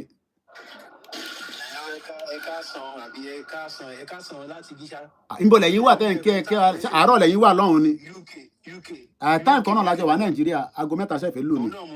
ẹ̀ka sàn orú dẹ̀ mú rẹpẹtẹ báyìí. ẹ má táìpẹ̀ ẹ jẹ́ ká gbọ́hùn yín ni. nǹkan tí mo fẹ́ sọ ni pé ọ̀rọ̀ tẹ́ sọ láti èmi gangan ó bá mi wí. bí báwo. I'm a certified engineer UK ń sìn yìí kí ẹ̀ mò ń ṣe. jẹ́ ń gbọ́rọ̀. After 5 years gbogbo engineer skill yẹn ó máa kúrò lára ẹ̀ mò ń gbádùn yín. ẹ̀yin ọmọ tún revive ara ẹ̀ ní nǹkan náà ràn wá lọ́wọ́. Ọlọ́run wà lọ́wọ́. Ibi tí mo ti lọ ṣiṣẹ́ láàárọ̀ nǹkan tó ti ẹ̀dùn mí jù tẹ́ bá ní ẹ lè má mọ̀ bẹ̀rẹ̀ tẹ́ bá rí nǹkan tó gbìn ṣùgbẹ́ pẹ̀lú bọ́ọ̀ ṣe ní wẹ́dà tó wúlò fún agriculture. Tẹ́ bá rí bọ́ ẹ ṣe bẹ̀rẹ̀ mo kàn máa ń wo every time tí bá gbà bẹ̀rẹ̀ pé gbogbo ilẹ̀ ta nílẹ̀ Yorùbá kí ló dé tá a lè lò. Ẹ wo bó ṣe rí. Ẹ sọ̀rọ̀ lé lórí. Inú mi kọ́kọ́ dùn pé àwa Yorùbá ń sìn ẹnu wa ti ń kò. Ó gbọ́dọ̀ lágbára Ọlọ́run. Aṣẹ́dùmarè. Bàbá lè gbára wa mo mọ̀ pé lágbára Ọlọ́run tí bàbá ìbá wọlé second time from regional government bá ṣe máa gbá bá ṣe máa Láṣẹ́dùmarè. Láṣẹ́dùmarè. Láṣẹ́dùmarè. Táwọn gbàdúrà fún nìyẹn. Àwọn fẹ́ kẹ́ni wá kò tẹ́lẹ̀. Èmi ò tẹ̀ fẹ́ kí gbogbo ẹ̀yin tẹ̀sẹ̀ dé sí abroad mo fẹ́ kẹ́ pẹ́ bí mi ṣe pẹ́ níbẹ̀ mo fẹ́ kẹ́ ṣe pápápápápá kẹ́ padà sílé kí ló fẹ́ máa jókòó láàbúrò fún 30 years ọmọ mi ní 30 years ni ìgbà tẹ́mi wọ London I was in my 20s ẹni tó bá wà ní 40 tó bá wọ London tó náà fẹ́ pẹ́ síbẹ̀ ní 30 years you be 70 years old. So you don't have to stay abroad. Yes, go abroad. Ní experience kò dẹ̀ sá padà wálé. Pẹ̀lú bí mo ṣe jẹ́ engineer, mo ní farm kí n tó wá síbí. Mo jẹ́ nǹkan tó like agriculture gan. Bí yóò tiẹ̀ bá mi lára mu. Níbo ló fi báyìí lára mu? Gbogbo infrastructure wọn tó wà mí. Wà á máa fresh lóòótọ́ bọ̀ kò lè bá wa lára mu. A kàn dúpẹ́ fọ́lọ́ òde. Mi ò lè gbin ugu, mi ò lè gbin. Níbo lẹ ti fẹ́ gbìn? Ṣé ẹni tó ẹni sùúrù ẹja ń bọ́ sórí àwọn èèyàn. Ṣé màá pa àwọn tó wà lábroad? Irú èmi nísìn second floor ni mò ń gbé. Níbo mo fẹ́ gbin ugu sí tí kò sí báńkónì?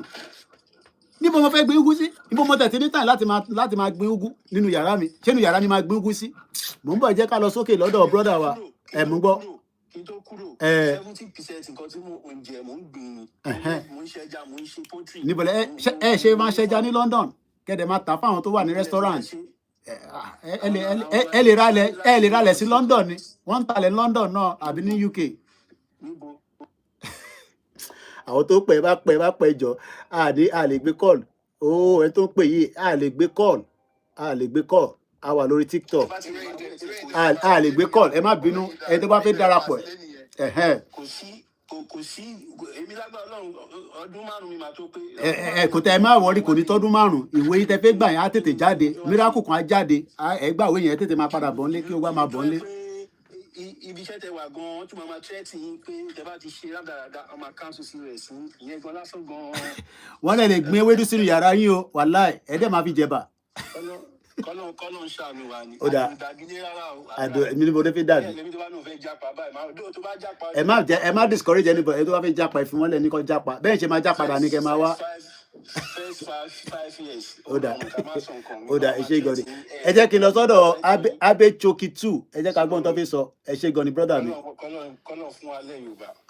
A fún wa Abechoki 2 mo fẹ́ gbọ́rọ̀ wọ́n lè gbin ewédú sínú yàrá yín o wàláì. Ẹ káàsán gbogbo lé. Wọ́n kí wa à ń gbọ́ yín. Mo kí everybody. Mo ní rẹpẹtẹ tí mo fẹ́ sọ. Ó dà. Mo rí pé bá a ṣe ń sọ̀rọ̀ yẹn òótọ́ a ní hope wípé Nàìjíríà á dáa. Okay. A ní hope ni. Àdàbí ẹni tó wà ní church.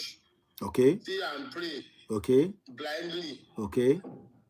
Ṣé mọ̀ pé Bíbélì náà wá describe àdúrà pé gbogbo bá ṣe ń gbàdúrà yẹn àwọn àdúrà kan wà tí wọ́n pè ní àwáwí asán.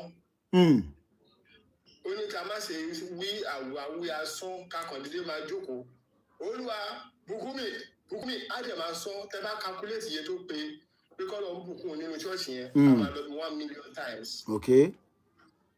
Now pé kọ́ lọ fi bùkún. Okay. Àbí ẹ tó fẹ́ improvement nínú láìfù ẹ̀. Okay. Ó wà eager ó ní sí pé condition tí mo wà yìí kò tẹ́ mi lọ́rùn. Mo fẹ́ kí improvement kó wà nínú life mi kí ni ìgbésẹ̀ tó pé.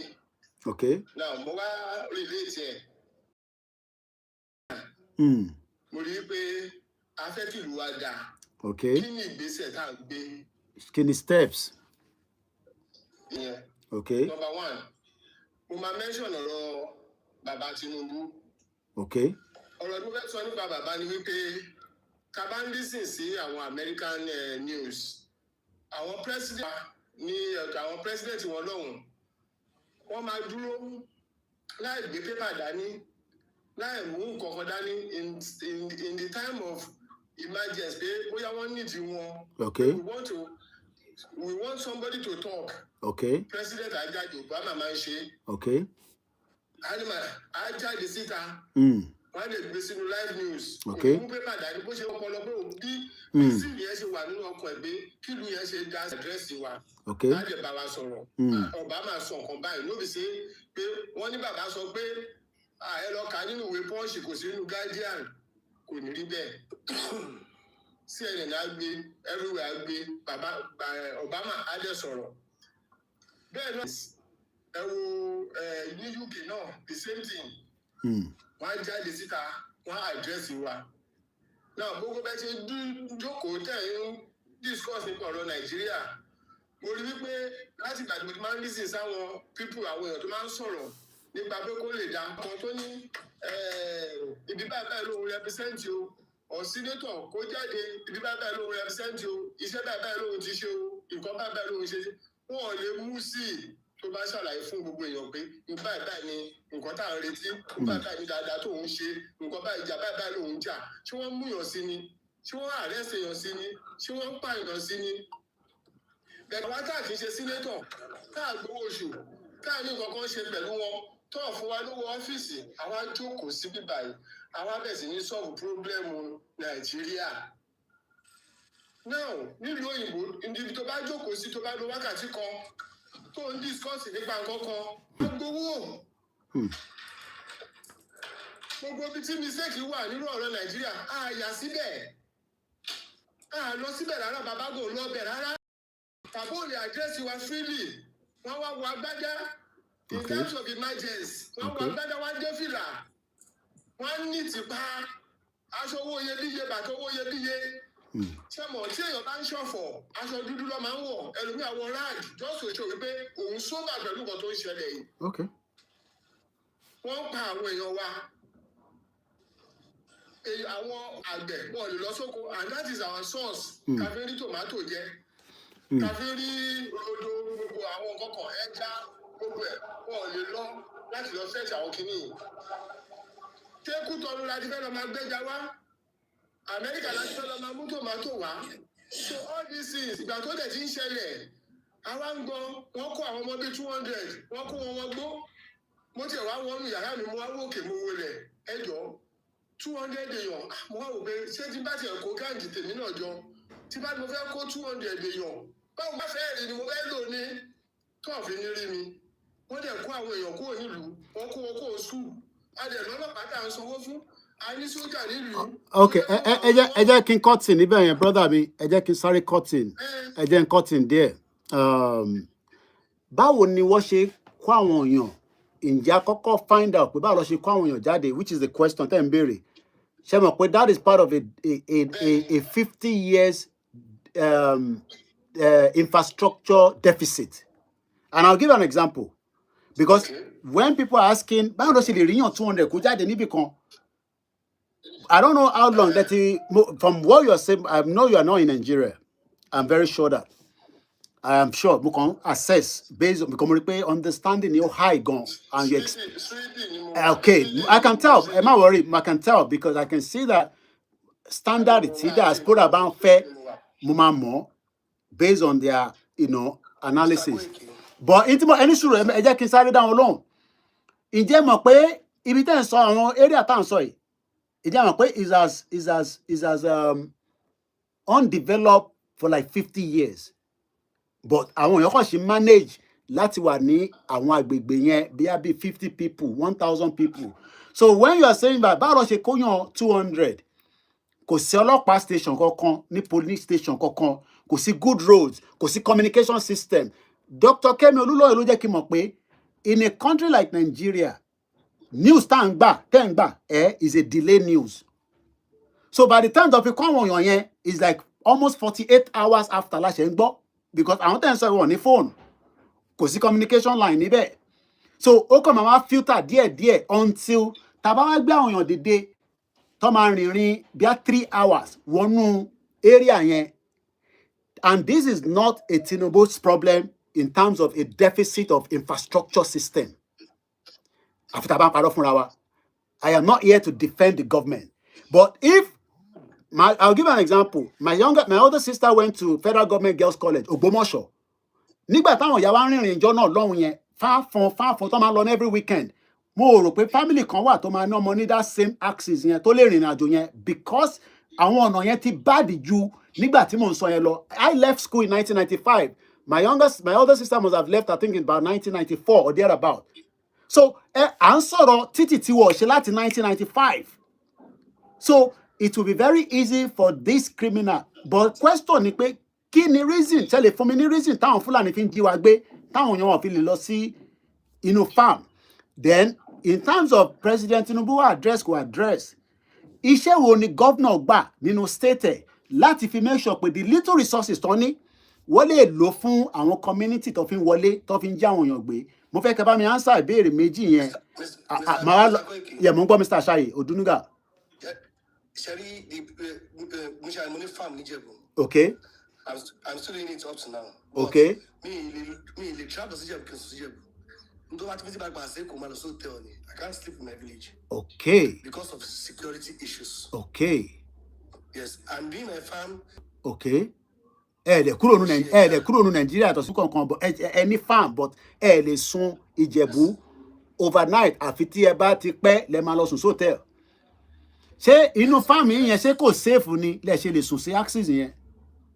The problem not the problem inú ìlú ni farm mi wà ẹ tó bá mọ tó pè ní Ìjẹ̀bú Mùṣín ní Ìgbàgà ibẹ̀ ni farm mi wà. Okay. I'm still going there tomorrow. Okay. The problem ni pé Sherry ìjọba ti help wa rárá. Yẹn la fẹ́ ibi tí mo fẹ́ ká lò gangan nìyẹn mo fẹ́ ká gbọ́ kí ni reason ti fẹ́ ṣe. Ibi tó jẹ́ bẹ̀rẹ̀ pé wọ́n rí police station ẹ̀yọ̀ kan péré bíi tí police station kan máa wà kẹ́ tó rí mi ẹ lè rí ní ẹ lè gbé ọ̀kadà 2 to 3 hours. Ṣé ń gbọ́ brother mi tó wà ní Sweden àbí Switzerland ṣé ń gbọ́ ọ̀tọ̀ tó ń sọ pọ́tọ́ bá rí police station míì gan sef ṣé mọ̀ pé wọ́n ní ọta àbọ̀ nínú ìbọn wọn ẹ wá fẹ́ fi compare ọmọ Fúlàní tó ń gbé AK-47 bọ̀. Ẹ sà ìtí mo sọ fún yìí ó sì happen sí mi ní ìjọ it's not Monday yes mo arrest woman kan ní Ẹ̀pẹ́ nígbà tí mo wá dé station ní Ẹ̀pẹ́ police station the same Ẹ̀pẹ́ yìí ni o. But ìtí mo kọ bí Ẹ̀pẹ́ because I stayed in Ẹ̀pẹ́ before ní bí Ẹ̀pẹ́ ṣe tóbi tó yẹn is only Òkè-Ìbò police station kan ló wà lẹ́pẹ́. Okay ní Lagos state la tún ń sọ yìí o. Yes. Eléyìí ò ń ṣe ìlú o kò ń ṣe Ondo state o ní Lagos state Ẹ̀pẹ́ ṣàwà nínú Lagos state kí ló dé tí kò sí adequate police station tó lè solve minor crime tó lè solve major crime within our axis. Mo ṣì ń bọ̀ lọ́dọ̀ yín à ń padà bọ̀ lọ́dọ̀ yín. Ẹ̀rẹ̀ ó bí Ẹ̀pẹ́ ṣe tóbi tó nígbà tí wọ́n dé bẹ̀ wọ́n máa kọ́ jẹ mí lówó over 2 years ó wà rẹ̀ jà ní fáàmì. Ẹ wá lọ report ẹ̀ fọlọ́pàá.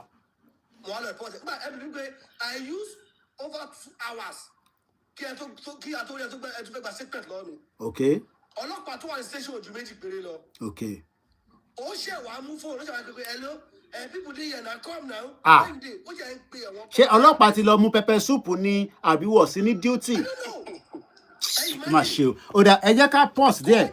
Ẹ jẹ́ ká padà sókè lọ́dọ̀ brother mi lókè. Mo ń bọ̀ Mr. Odunuga because mo fẹ́ kọ́ complete. Mr. Koiki kẹ́tọ́ continue nǹkan bá ṣẹlẹ̀ láàárọ̀ yìí tí mo tún fún fi àbítẹ́ni ti bá ṣẹlẹ̀ response time. Ṣe ti kọjá stage gbogbo ṣe rí àwọn náà ti jìyà tẹ́lẹ̀ rí ṣe rí gbogbo ẹni sùúrù in another 50 years tí President Tinubu gan bá kúrò nínú Nàìjíríà ká wà nínú Nàìjíríà a lè rí system tá ẹ̀ sọ yẹn. Nigeria is a failed system àfi tá a bá ń parọ́ fúnra wa a máa pọ̀ ọlọ́pàá máa dé in 10 minutes abroad nìyẹn ìyẹn ò lè ṣẹlẹ̀ nínú Nigeria because Nigeria has not created that enabling environment. Ọlọ́pàá tó ń bọ̀ kan sọ fún mi pé òun ò lépo. Mo fẹ́ padà sókè lọ́dọ̀ brother mi tó ń sọ̀rọ̀ yẹn. Mo kọ interject wọn just to get a bit out of him. But ẹ jẹ́ ká padà kí n jẹ́ kó conclude. Ẹ bá gbóhùn sókè kẹ́dẹ̀ bá ṣe kíákíá. Kí n kọ́kọ́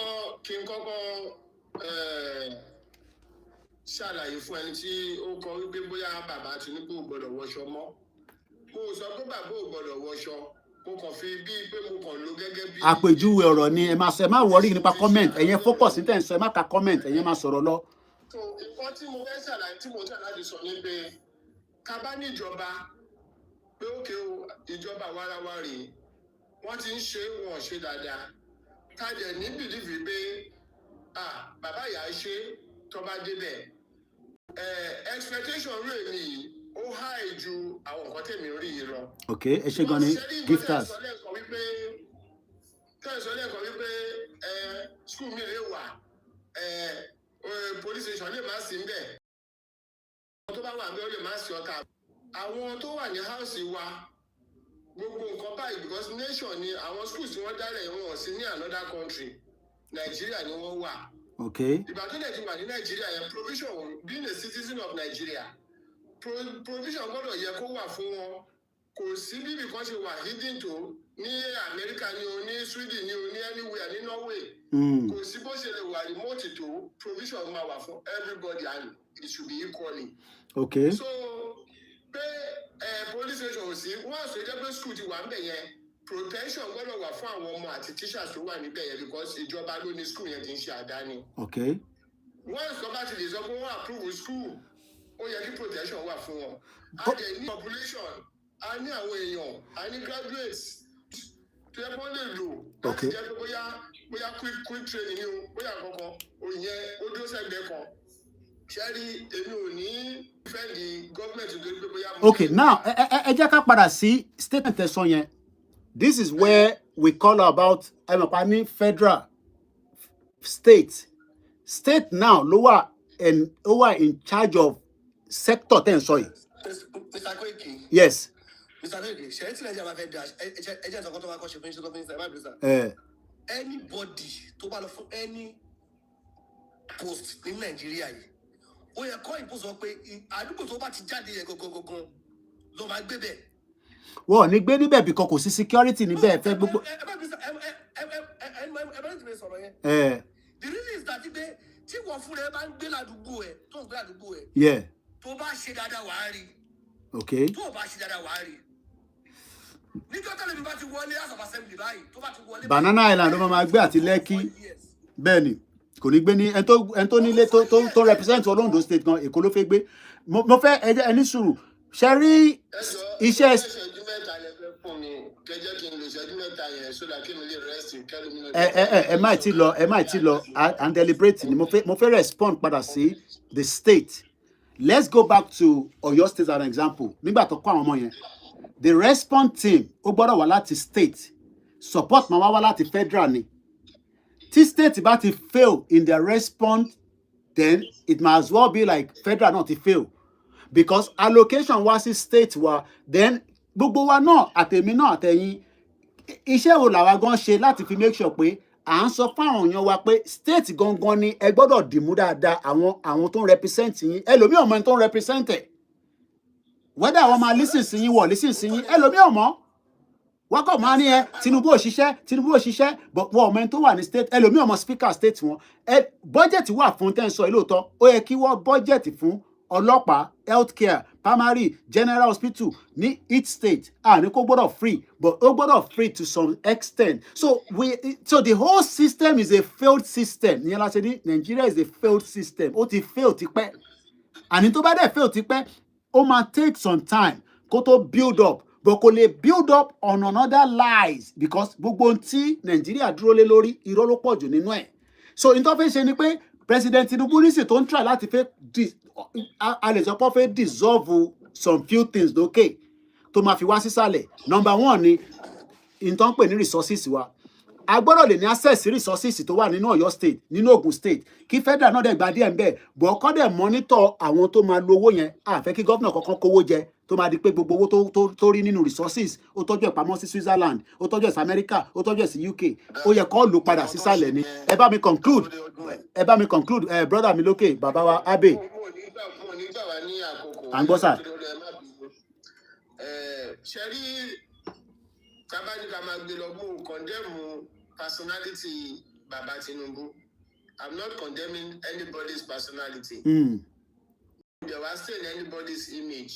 Okay. But nǹkan tí mo máa sọ bí báyìí ni pé mo fẹ́ appeal because ṣe rí tí a bá ń travel tá a bá ń lọ tá a ń bọ̀ especially tó bá ẹni bá lówó ní Nàìjíríà tí ò tí ì lọ sí London tí ò tí ì dé London tí ò tí ì lọ sí America kò tí ì lówó á ṣàfẹ́ make sure kó òun lọ sílẹ̀ so tó bá lọ síbẹ̀ kí la lọ ń kọ́ kí la rí lọ́hùn àárí àwọn nǹkan tó fẹ́ kíní yóò dẹ̀ dá o àjẹ́ kí n rà á lọ sílé the same thing system wọn tẹ bá rí lọ́hùn kí ló tẹ̀ copy ẹ̀ àwọn China wọ́n máa ń ṣe nǹkan kan wọ́n pọ̀ gan máa ń káàkiri kan everywhere làwọn China wà wọ́n bá ti dé ìlú kan wọ́n máa ya fọ́tò nípa wọ́n máa ya fọ́tò nípa kí ló dé tó jẹ́ pé Okay. máa borrow certain ideology. Ẹ bá mute Mr. Odunuga mo pẹ́ wà lórí call mi lórí another number mo ń gbọ́ yín sà. Kí ló dé tí a máa borrow ká máa yá àwọn ideology tó jẹ́ pé ó make sense káwa náà jẹ́ kí ni ká copy ẹ̀. Example sí kọ́ ní ẹnìkan pààyàn o tó bá ti lè bọ́ sí àdúgbò kejì àbá àdúgbò kẹta ó ti escape nìyẹn. So kílẹ̀ ẹ bá mi answer kílẹ̀ rò pé ẹ̀kọ́ ṣe àbí kí ṣe kí ká má máa rojọ́ púpọ̀. Nǹkan tí wọ́n máa ṣe ni wípé kí wọ́n tẹ̀ láti make research láti make things better kán ṣiṣẹ́ lé lórí kán bá ṣiṣẹ́ lé nǹkan lórí improvement máa wà. Mo mọ̀ gbà tẹ́ join program yìí mo ti sọ̀rọ̀ pé a gbọ́dọ̀ ní research mo ti mention ẹ̀ mo mọ̀ gbà tẹ́ join platform tá à ń sọ̀rọ̀ lọ so yeah mo ń gbọ́.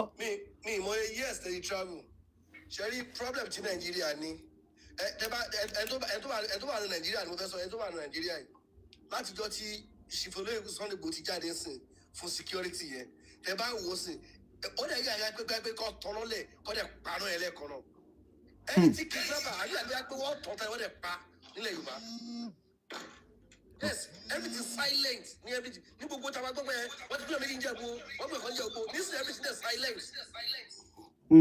Ibi tá ti máa rí nìyẹn pé problem ta ní gangan àárín ara wa ni tí police station bá wà bí alárí village sí village kí police station wà jẹ́ pé tó bá máa rí 10 to 15 minutes wà á rí bóyá wà á rí àwọn Àmọ̀tẹ́kùn ni o. Mo kí bàbá mi Sulaiman. Ọ̀rọ̀ tẹ́ sọ nípa olóyè Sunday Igboho mo láìkì bó ṣe dìde wípé a fẹ́ jà fún ẹ̀tọ́ ọmọ ènìyàn pé kí nǹkan lè insecurity kó lè die down but tábàríkà gbéyàwó dáadáa kì í ṣe duty olóyè Sunday Igboho láti take up that mantle kì í ṣe duty ẹ̀ rárá ìtara ó nífẹ̀ẹ́ àwọn èèyàn ni ó lè dìde ṣùgbọ́n àwọn tí wọ́n ń fún ní owó gangan ń kọ́. Wọ́n ní state governor now òun náà láti ń sọ látẹ̀kàn àwọn state governors a kò máa ṣe rí mo fẹ́ ká máa lọ round and round torí a kò máa jókòó a máa sọ the same thing ni. àwọn ọlọ́pàá wa sílẹ̀ àwọn tó ń fún lówó tẹ̀ sọ yẹn sójà wa ẹgbẹ́ tí ń sọ ẹni sùúrù sá. àwọn governors ni ẹ ní láti máa parabolate àwọn wo ni wọ́n sọ àwọn governors. àwọn tó jẹ́ pé wọ́n represent wa sílẹ̀ olóyè Sunday Igboho wá dìde ṣé ìjà kí lorúkọ ẹ̀ ọdẹ sísẹ̀mù ọlọ́dẹ tó ti lò láti 1970 ṣóhun làwọn aṣúfẹ́ máa lò sí. up nepa wọn múná dé o adúpẹ́ fọlọ́run. bíútì àwọn ọlọ́pàá mọ́ kò sọ pé bá ṣe ń ṣe òdà ṣùgbọ́n ó wà ti múná dé up nepa.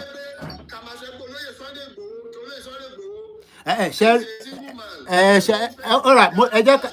ẹ jẹ́ ká fẹ́ lómi lọ láyè ẹ jẹ́ ká fẹ́ lómi láyè.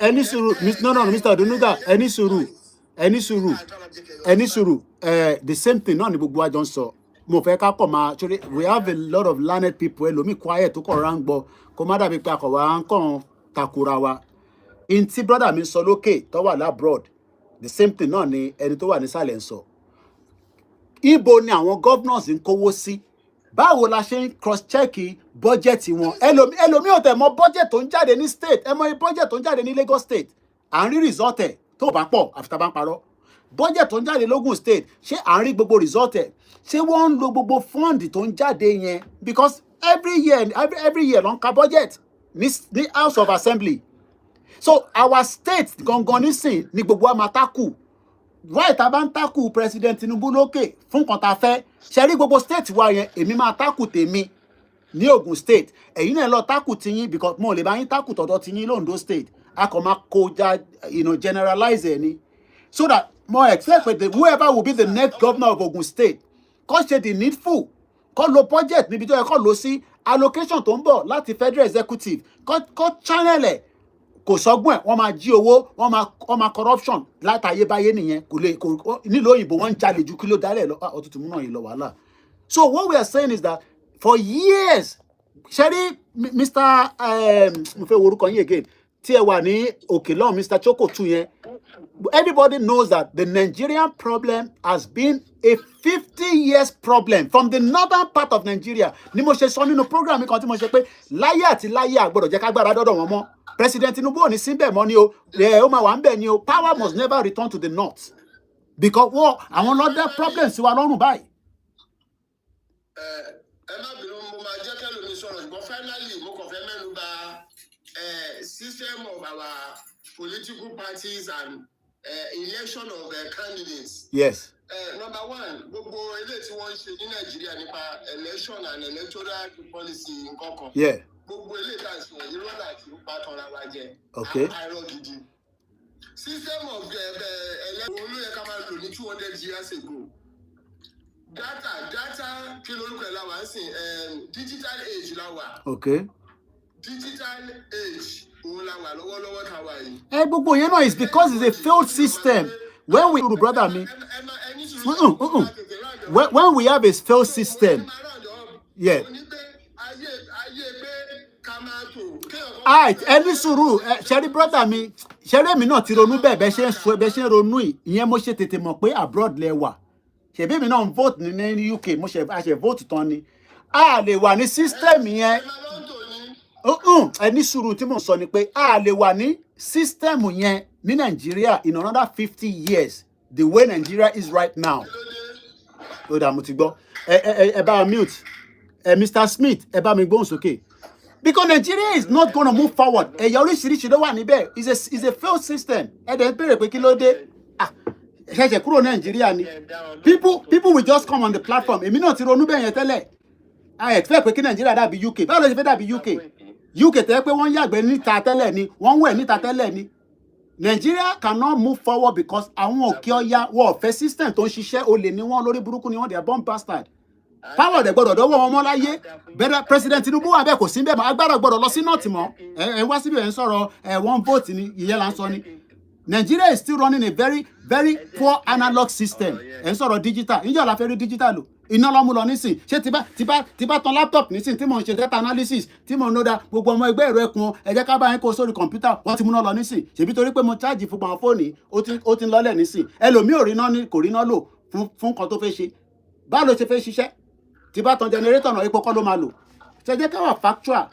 The system is a failed system. President Tinubu dẹ̀ kọ́ ló fail the system Nigeria is a failed system. Ọbásanjọ́ jáde nísìn olóhùn regret pé òun fàtíkù wọlé àti Ọbásanjọ́ àtàtíkù kí ni ìyàtọ̀ àwọn méjèèjì ẹ jẹ́ ká sọ òdodo ọ̀rọ̀ jàre. Ẹgbọ́n sókè Mr. Smith. Ẹ jẹ́ kí n sọ̀rọ̀ ẹyọ kan ṣoṣo. Okay, sáyẹ́sọ̀ ẹjọ́ ẹ ṣe pé kíkan sáyẹ́sọ̀ kan ẹgbẹ́ ẹ̀. Ṣẹ́rí nǹkan kan tí kò yé máa yẹn kò ju pé kò possible kí Nàìjíríà work láéláé. Ló fi gbà work. Just one reason mo lè sọ about 10 to 15 elite wọ́n jẹ́ northern Fulani elite tó jẹ́ pé ọ̀ṣọ́ ọmọ Nàìjíríà ọ̀rìn wa ni. Ọ̀bí sí Nàìjíríà ọ̀rìn wa ohun tó bá Mr. Lárẹ̀wájà bá mute ẹ ti wọlé. Ohun rinlẹ̀ ṣé ó ti yẹ yín ohun yẹn rinlẹ̀ so ẹ wá sọ fún mi báwo Nàìjíríà máa ṣe work. Níbo ló fi gbà what? Nígbà táwọn èèyàn wà bẹ́ẹ̀ yẹn tó dẹ̀ já sí pé you don't need to. Àìtẹ́ the stage pé Nàìjíríà fẹ́ work a ṣe wà far away. Nàìjíríà ò lè work bẹ́ẹ̀ yẹn láéláé. Far away. Níbo la ti fẹ́ rí digital voting? Níbo la ti fẹ́ rí káwọn èèyàn máa lọ sí kọ́ máa ṣe postal voting? Níbo la ti fẹ́ àwọn èèyàn máa address ara wọn gan sef. Tí bá fẹ́ ní kọ́ bá mi lọ drop kíní fún Mr. Odunuga nísìn wọ́n máa ṣe máa pè ní díẹ̀ dẹ̀ ní kò ní ẹ̀ṣẹ̀ wọ̀. Ẹgbọ́n sókè jàre mo ń gbọ́ yín. Ẹ jẹ́ kíyàn kan kọ́kọ́ sọ̀rọ̀ náà ẹ jẹ́ ká respect platform. Problem ta ni ó remain the same. À ń sáré problem wa àdéhùn solution ṣó possible ni lẹ́yìn wọ́n tẹ̀ sọ àwọn olùtàn dárúkọ yìí America ń sìn 250 years last ní month yìí but Nigeria fẹ́ dà bẹ́ẹ̀ one night ṣó possible ni. Kò dẹ̀ lè dà bẹ́ẹ̀ reason tí kò ẹni sùúrù ẹ ká máa rántí pé kò tẹ̀ lè dà bẹ́ẹ̀ nítorí pé Igbo fẹ́ agenda tiwọn Yorùbá fẹ́ agenda tiwọn Fulani fẹ́ agenda tiwọn everybody has their own agenda. So Baba Tinubu wà nínú agenda yẹn nísìn àwọn à ń fa mọ́ra báyìí nísìn à ń push ẹ̀ báyìí àwọn northerners náà dẹ̀ ń wo pé bàbá yìí àwọn ṣú ẹ o Igbo náà ń wo pé agenda tó fẹ́ gbé yẹn àwọn ò ní gbà ó wá di agenda bíi mẹ́rin nínú Nàìjíríà.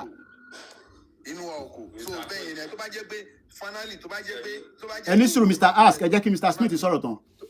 tó bá jẹ́ pé alàgbà gbowó ló fẹ́ replace gbogbo Nàìjíríà bíi anywhere force ẹ fún lágbára kan ẹ jẹ́ pé nílò ọlọ́pàá tí ò ní mọ́tò tí ò ní epo tí gbogbo tó ẹ̀yàn kan tó lè nìkan wọnú gbólọ káwọn 200. No, government tẹ ló máa ṣe yẹn. We still need the government. Kò sí lùtọ́ tẹ́ bá ti ní government is a failed system as well. As you need the government.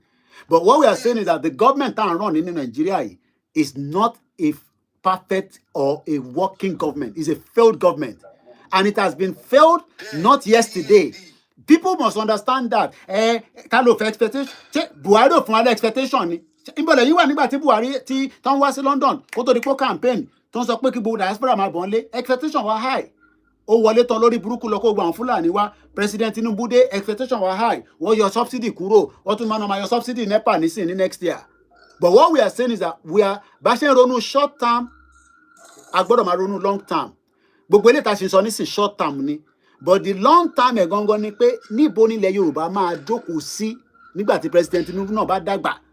Tó máa jókòó tó máa kẹ́sẹ̀ sókè báyìí. Ìyẹn lè ká máa ronú sí náà while we are trying to look into the short term. So mo ń bọ̀ yẹ ká jẹ́ kí Mr. Ọlárẹ̀wájú tí wọ́n ṣe wọlé kápọ̀ gbọ́ méjì mẹ́ta ká tó padà sọ́dọ̀ ẹ̀yin tó kù náà. Mo kí gbogbo ẹ̀yin tẹ́ wà lórí ìjókòó kò ní bàjẹ́ fún wa. Àjọṣe wa kò ní tán láéláé. Má jẹ́ kẹ́ni kankan tún ẹ̀ tó bá rí ìwé tó lè lọ sí Amẹ́ríkà ọmọ jápa o. Amẹ́ríkà dùn bí wèrè wàá máa jẹ bọ́gà. Ẹ̀gbọ́n sókè Mr. Ọlárẹ̀wájú.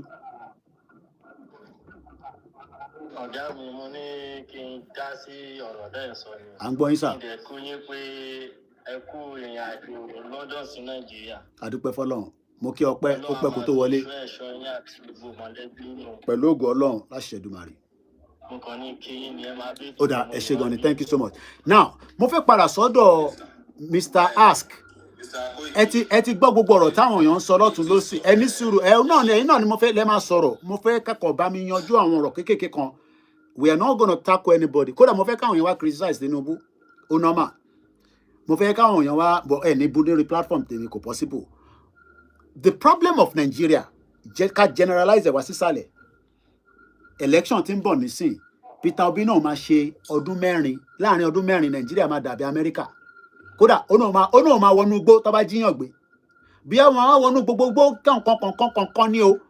I don't know. Ó ní economy Nigeria ó máa work. Èmi ò sọ pé nǹkan tó ṣe ní Anambra. Ó ní ọdún mẹ́rin ẹ fóun. But Tinubu ti ṣe ọdún mẹ́rin àìtẹ̀ tí ìrójútu ẹ̀. Gbogbo ẹ̀ sì wà jágajàga. Wọ́n ń gbìyànjú. The economy ṣe máa stabilize. Dollar ṣì high. Pounds ṣì high. But 4 + 4 is equals to 8. No doubt about that. Ṣé Peter Obi lè rí Nigeria fix in 4 years? Èmi ò sọ tàtíkù because Àtíkù ti wá Nàìjíríà láti 1992 pẹ̀lú àwọn àti Abiola kọ́lọ̀ fọ́run kẹ́ bàbá Abiola kẹwàá bá wa àdì díẹ̀ mọ́ in tí mo béèrè yẹn ẹgbọ́n sókè. Ẹ ṣé bàbá mi mo rẹ̀ kí gbogbo àwọn tí wọ́n wà ní orí ètò kan fi sọ̀rọ̀ látara ti sọ̀rọ̀. Ṣé rí lákòókò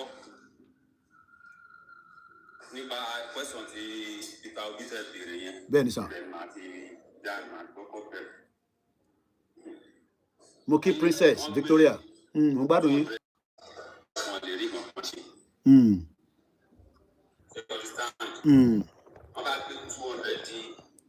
gbé 200 Peter Obi sórí àga yẹn kò lè rí nǹkan ṣe. Ó dà okay. Okay. Ṣé rí nǹkan tí wọ́n á fẹ́ àwọn nǹkan tí mo fẹ́ hard wọ́n àwọn nǹkan tá à ń sọ látàárọ̀ ló pé ṣé rí Nigeria government wọ́n ti gbé ojú kúrò ní agriculture pátápátá. Okay. Pátápátá. Okay. Nǹkan tí ó jẹ́ kí agriculture sector wa kó dáa nìyẹn.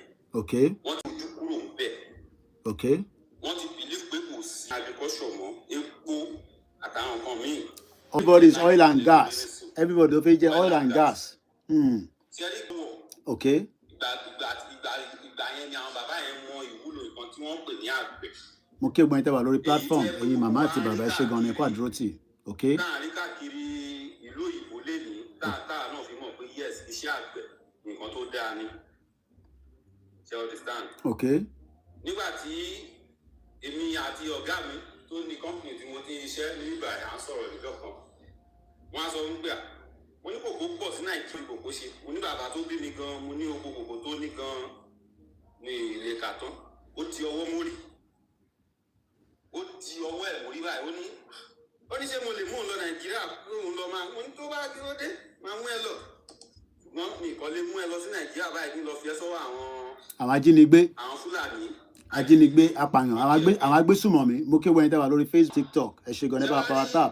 nípa ti bàbá kan sọ̀rọ̀ lẹ́ẹ̀kan wọ́n sọ̀rọ̀ nípa Nàìjíríà ṣé ìdúráìkọ̀rọ̀ Nàìjíríà lẹ́ sọ lórí pílátífọ̀mù yẹn tí mò ń gbọ́ mi ì ní wọlé mi ì ní wọlé bọ̀ ti pé ọ̀rọ̀ ilẹ̀ Yorùbá bẹ́ẹ̀ ni ìyẹn gangan òun ló jẹ mí lógún. which is in turn discuss a kàn ń lo Nàìjíríà as a format pé òun ló sì wà lórí ẹ̀ inú kan wà pẹ̀lú Nàìjíríà wò.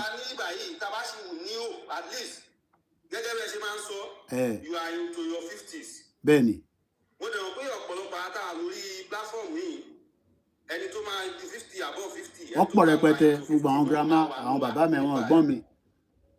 bẹ́ẹ̀ni. tó dẹ̀ jẹ́ pé at least a mọ ìbẹ̀rẹ̀ níwọ̀nba díẹ̀. ẹ bá wa like ẹ bá wa share ẹ comment. so ẹni tí ó bá ṣe ní lọ́kàn nísìnyí tó bá jẹ́ ẹni tó wà ní age of 50 above.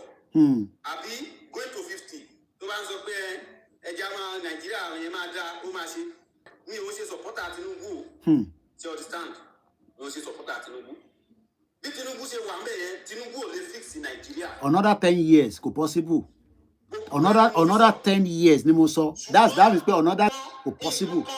tí Tinubu ń lò tí ò yí ọ̀pọ̀lọpọ̀ ní pé gẹ́gẹ́ bí ọmọ Yorùbá ní Nàìjíríà yẹn lẹ́ni. ẹ ṣé gan Mr. Johnson. Yorùbá ló sì di Nàìjíríà mú kó jẹ́ kí Nàìjíríà dúró. ọpọlọ Yorùbá ní Nàìjíríà ń lò nípa tìwé nípa tọgbọ́n nípa toríṣiríṣi Ọlọ́run fún wa Ọlọ́run dídì ó bless wa nílẹ̀ Yorùbá tó pọ̀ àti ilẹ̀ tó dá wa sí tó pọ̀ àtàwọn èèyàn kan tó dá sí Yorùbá yẹn tó pọ̀ rẹpẹtẹ. mo kí Mr. Ajayi ẹ káàbọ̀ lórí TikTok ẹni bá fẹ́ bá a sọ̀rọ̀ lórí TikTok ni ẹ bá a wọlé sórí TikTok à ń gbọ́ yín. ọmọ tí bàbá Tinubu ń lò yìí díẹ̀díẹ̀ yìí náà lè rọra máa lò. bẹ́ẹ̀ni. tó fi jẹ́ pé tọ́lọ́run bá ṣe tí general government bá ti fẹsẹ̀ múlẹ̀.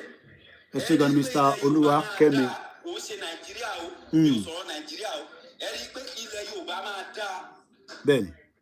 ilẹ̀ Yorùbá ó máa dáa. okay. because there is a lot of people irú ẹ̀yin wọ̀nyí tẹ́tí lọ tẹ́tí jáde tẹ́tí mọ̀ kan tí láìfù sọ tẹ́tí ní ọpọlọ kan ìkejì kẹta tẹ́tí mú gbogbo ẹ̀ pọ̀ mo believe pé ilẹ̀ bàbá mi ní àbó ti wà gbogbo nǹkan ti wà iṣẹ́ máa wà àwọn nǹkan máa dá ilẹ̀ Yorùbá máa dá. ó tẹ̀ gbọ́dọ̀ dá ni ó dẹ̀ gbọ́dọ̀ dá in our lifetime because àìtí ìṣàgbàlagbà kan lọ títí ó gbọ́dọ̀ dá in our lifetime. I am in my feet. Baba Kito is 90 plus. Ẹ ò bí bàbá yẹn ṣe tó ṣe fresh. So by the time táwa náà máa fi dé stage yẹn, agbọ́dọ̀ ti máa sọ pé àsí nínú jágbajàgba táwa nú ẹ̀ mọ́ yìí. Ṣé àwọn bàbá tá à ń sọ̀rọ̀ àwọn bàbá Kito ìwọ̀n yẹn, àwọn tí ẹ ti jẹ díẹ̀ nínú ayé nínú Nàìjíríà. Ṣé wàá rí àwa bóyá anybody tó bá wọ 7 upward, 47 upward, àwọn náà ṣì bá díẹ̀ títí. Wọ́n sì bá díẹ̀ títí. Rí ìyàwó ni a ṣẹ̀ máa gbọ́n wọn obìnrin látẹ̀ǹkan ni ìyá ó dẹ̀ jẹ́ kùnrin náà lẹ́nu Fatima Mustapha ẹ bá gbóhùn sókè. generation tí wọ́n wà lẹ́yìn wa wọn bá nǹkan kan. wọ́n tẹ̀lé bá nǹkan kan because system Nàìjíríà ti fail gbogbo àwọn generation yẹn ṣáwọn tó lọ sí secondary school tó lọ sí university gbogbo wọn lọ́dọ̀ university lọ ń ṣe cultism káàkiri tó ń para wọn yìí. ẹ gbóhùn sókè Mr. Fatima ẹ bá mute Mr. Ask ẹni sùúrù tí bá ti ní kẹ ní sùúrù torí ká lè fẹ́ lómi láyé náà kọ́ lè bá wa sọ̀rọ̀ mo kí gbogbo ọmọ Yorùbá nílé lóko a ní agree in one term a máa disagree and agree náà ni níbo la fẹ́ wà moving forward ṣé ká wà lójú kan ká sọ pé a fẹ́ kúrò ní Nàìjíríà àbí ká máa move forward níwọ̀nba díẹ̀ tí gbogbo ẹ̀ máa fi fọ́ pátápátá ẹ bá mute Mr. Moyan ẹ ṣẹ̀ wọlé ni ẹ bá mute ẹ jọ Fatima ẹ bá gbóhùn sókè mà bó dẹ̀ pọ̀ ọkùnrin ni àbọ̀bìnrin torí orúkọ yẹn fẹ́ jọ ti obìnrin ẹ bá gbóhùn sókè ká gbọ́n tẹ́ fẹ́ bá wa sọ mo kí gbogbo èèyàn wa. ẹ bá unmute Fatima ká gbọ́ yín ẹ bá unmute ká gbọ́n tẹ́ fẹ́ sọ àti ní kẹ́ ẹ bá unmute if not a máa move sókè ká lọ bá Mr. Monya ìdáhùn pé tí Fatima bá ti ready Shehu ẹ bá gbóhùn sókè. Bebe ni I am Tinubu supporter. Tola Tinubu in his wisdom has been working in favor of the Yorubas. bóde okay wọ́n ti bọ́lẹ̀ ó dà now let's come back to the conversation mo kí ẹ Ibiyemi TV báwo ni gbogbo Benin Republic àwọn tó dúró ti bàbá nìyẹn mo rí bàbá lánàá let's just because mo fẹ́ bring the program yẹn wálẹ̀ mo ti wà níbẹ̀ nísìn for almost 2 hours kákọ̀ wind it down mo kí gbogbo ẹ̀yin èèyàn wa ṣe rí the expectation of Nigerians to travel high gan. The expectation of Nigerians to ti travel tó wà ní southwest ilẹ̀ Yorùbá high gan. Méjèèjì ni. Ìdí ni pé a ti wà exposed too much. Exposition ta ní lọ́wọ́ ojú wa ti là. Àtẹni tó travel, àtẹni tó travel, a ti ní a lot of exposition. So expectation wa fún a good life, a good governance, a good structure. Ó yàtọ̀ sí ti north o. Gàmbàrí tó wà ní north yẹn wọ́n rí kankan rárá. I am not joking. 0.1% làwọn tó wà okay tó rí ayé. Àwọn ọmọ elite wọn. An average Yoruba man tó wà nínú village lẹ́ni nísìn, ó mọ̀ pé ó yẹ kóhun ti níná. Even though pé wọ́n fún wọn níná. Ó yẹ kó mọ̀ pé ó yẹ kó àwọn ní omi. Báwo ni nítorí pé púpọ̀ nù wa tẹ bá dé àtẹn tó wà nílé kò ṣe rò pé wọn tó wà ní village ló ń gbọ́ TikTok ni kíní kan anábùrò mi ò mọ̀ pé mo dé sí Nàìjíríà ẹni tó bí tẹ̀lé mi nígbà tí mo dọ́dọ̀ èmi tẹ̀ wọ́n rí pé a ti rí mi pé mo ti dé sí Nàìjíríà ẹni tó wà ní Kòròdú ni mo ń sọ yẹn o ó dà pé àwọn èèyàn gbọ́ mi ó dà tí bá ń sọ̀rọ̀ àwọn èèyàn kì í gbọ́ nǹkan tí mo ń sọ ṣe lọ́ máa ń dà pé bí àwọn èèyàn máa ń dẹnu èmi ò ń tẹ̀ lọ mọ́ àmúlùmálàwà mo ní brother mi tó tẹ̀lé mi I was thinking pé gbogbo ta lọ ṣe ní Bàrígà yẹn a ti kàn lára ó lóun gbọ́ pé olóyè máa lọ sí football kinní kan ní Bàrígà òun tó ń wá owó òun tó ń wá 20% òun tajà ni kinní kan òun pẹ̀lú yẹn ọmọ olóyè gidi lòun náà ó fẹ́ràn olóyè nígbà tẹ́ ẹ̀gbọ́n ẹ̀ ń ṣe spokesman olóyè kò ní fẹ́ràn olóyè mo pe olóyè gan fún tó lóyè kí lánàá tó ń jọ olóyè ló yẹ kó lọ bá ṣí ṣọ́ọ̀pù ẹ̀ ní Kòròdú tó ti ń tajà yẹn kó tó di pé lọ bọ́ọ̀sì olóyè mọ́lé ẹni tó wà ní Ìkòròdú nínú Èkó kò mọ̀ pé mo dé kò rí mi lórí Facebook kò rí mi lórí ṣé ìyẹn máa ń sọ pé gbogbo ta ṣe ní Bàrígà yẹn kò pọ̀ tó bọ̀ ó gbọ́ polóyè máa lọ Bàrígà wọ́n fẹ́ lọ ṣe football kan ó náà kọ́ pé bẹ́ẹ̀ni máa wà nílé báwo ẹni tó wà ní London báwo ló ṣe fi wá sí Nàìjíríà kí ló kàn pẹ̀lú I understand káwá fi sọ pé ẹni tó wà ní village so that means pé information tẹ́ ń rò pé akọ̀rọ̀ ń sọ níbí báyìí ó dénú abúlé yín pẹ́ kò dé anywhere tó bá débẹ̀ wọ̀ ní access sí láti gbọ́ but one thing is that a ti lajú ju àwọn málà lọ a lajú ju Ìgbò lọ a lajú ju gbogbo ẹni tó ń pè ní ọmọ Nàìjíríà lọ a lajú ju wọn lọ ìdí tá a dẹ̀ ṣe lajú ju wọn ni pé a ti ń lọ ṣe a ti wà educated before them a dẹ̀ ti travel in the 50s no in 15th century in 14th century our ní 21st century ni a ti ń travel we are bẹ́ẹ̀ ni ìyá mi bí ta mọ̀ pé we are well educated we are well grounded kò ń ṣe gbogbo ala lọ university èmi ò lọ university nísìn ìwọ̀nba tí mo kà nígbà tó ní máa sọ international film ó yá dànù ni so ìwọ tó wá kúrò Nàìjíríà tó ní ó fẹ́ lọ kàwé ó fẹ́ lọ ka university ó fẹ́ lọ ka masters ó máa fi ṣiṣẹ́ ní COS gbẹ̀yìn ni ó máa fi ṣiṣẹ́ ní warehouse gbẹ̀yìn ni check out ló máa ṣe àfi tó bá kúrò ní UK torí pé the system is a very tough one ẹ lọ àwọn tó ń sunkún tó ka masters pẹ̀lú £20,000 so what we are trying to say is that the situation tí a bára wa ní Nàìjíríà a yàtọ̀ sáwọn ẹ̀yà tó kù we are completely different now tá bá wá mú lọ sí bí Ọlọ́run ṣe fún wa ní ìmọ̀ yẹn ṣé a lè sọ ẹ má ká wà bias ṣé ìmọ̀ tí President Tinubu ní knowledge base ṣé Buhari ni ìbọn ni Buhari ń gbé dání as a military man nígbà tí ó lọ fún training ló mọ bó ṣe ń yìnbọn wọ́n dẹ̀ lọ sí Britain ni Buhari ti Sanders ló ti graduate gbogbo àwọn set wọn Ọbásanjọ́ gbogbo wọn bẹ́ẹ̀ lọ but Tinubu kàwé díẹ̀ ó pass ni ó fail ni ó ka díẹ̀ ẹ wò yàtọ̀ ṣe ń follow ẹ wò yàtọ̀ now ṣé President Tinubu nísìn máa wá sọ pé àwọn ọmọ gbogbo tó ń lọ ní southwest bọ́ọ̀ tẹ̀ mọ́ gbogbo tó ń lọ lókè ọ̀yà he knows He knows where the shoes is paining us. But whether he will say it officially, he will not say it. Whether he will act on it, we pray he does. Money, do I believe he can do it? I will just say, I pray he will look into it properly. Because if he fails to deliver, Ọlọ́run ní jẹ́ kó fail. Bí àṣà Ìgbòho, Ọlọ́run ní jẹ́ kí bàbá Tinubu fail. He will have to deliver. Ìyá mi Fatima, tẹ́ bá fẹ́ sọ̀rọ̀, on mute, torí ẹ̀yin là ń dúró dè, mo ti fẹ́ parí program yìí. He would have to deliver. But tó bá máa wá deliver, ṣé nínú tenure tó ti tán tí ó ti fẹ́ parí, a ti wà ní August, èdè ní 1st of August, happy new month. September, October, November, December, ó kù oṣù mẹ́rin tọ́dún yìí máa fi tán. K'Ọlọ́run fún wa ní ẹ̀mí gígùn kó má sọ pé òkú ni gbogbo ẹni tó ń sọ̀rọ̀. January, ó dà pé bẹ́ẹ̀ lọ́rọ̀ ránṣẹ́ election, àwọn kan tẹ́ nítorí Ramadan ni, torí kinní kan ni. Between January, February, election máa dé. 4 years bàbá ti tán, kò sí kankan tó ń pè ní first tenure mọ́. Tenure yẹn ti tán. So, do we allow another man to take over? Ó kù sí gbogbo wa lọ́wọ́. Kò ń ṣe mí. Èmi sọ pé I will manage myself based on knowledge tèmi náà ní. A máa fi ṣe tá a máa fi ṣe lọ. But rather than ká allow anybody kó wá take over government torí pé President Tinubu failed in his first tenure. Gẹ́gẹ́ bí àwọn kan ṣe sọ, should we now allow... Ṣé fẹ́ sọ̀rọ̀ ni Mr. Ọlọ́rẹ̀wájú?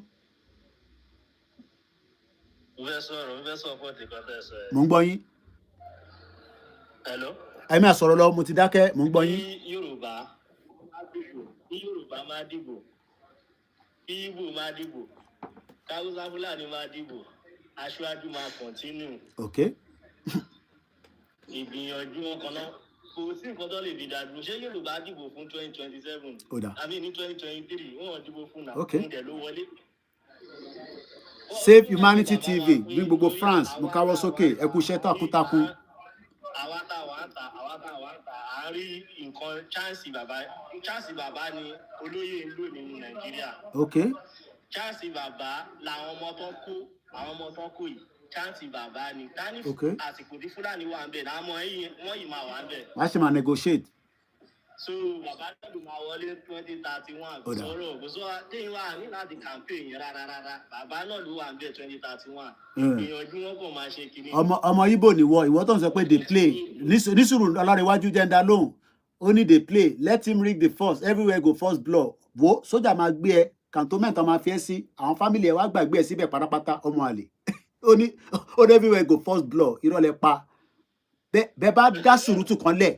Election tó bá dé tán tí Tinubu wọlé. Bẹ́ẹ̀ bá dá sùúrùtù lẹ̀. Ládùúgbò yín, ẹ jẹ́ gbé yẹn sínú okùn.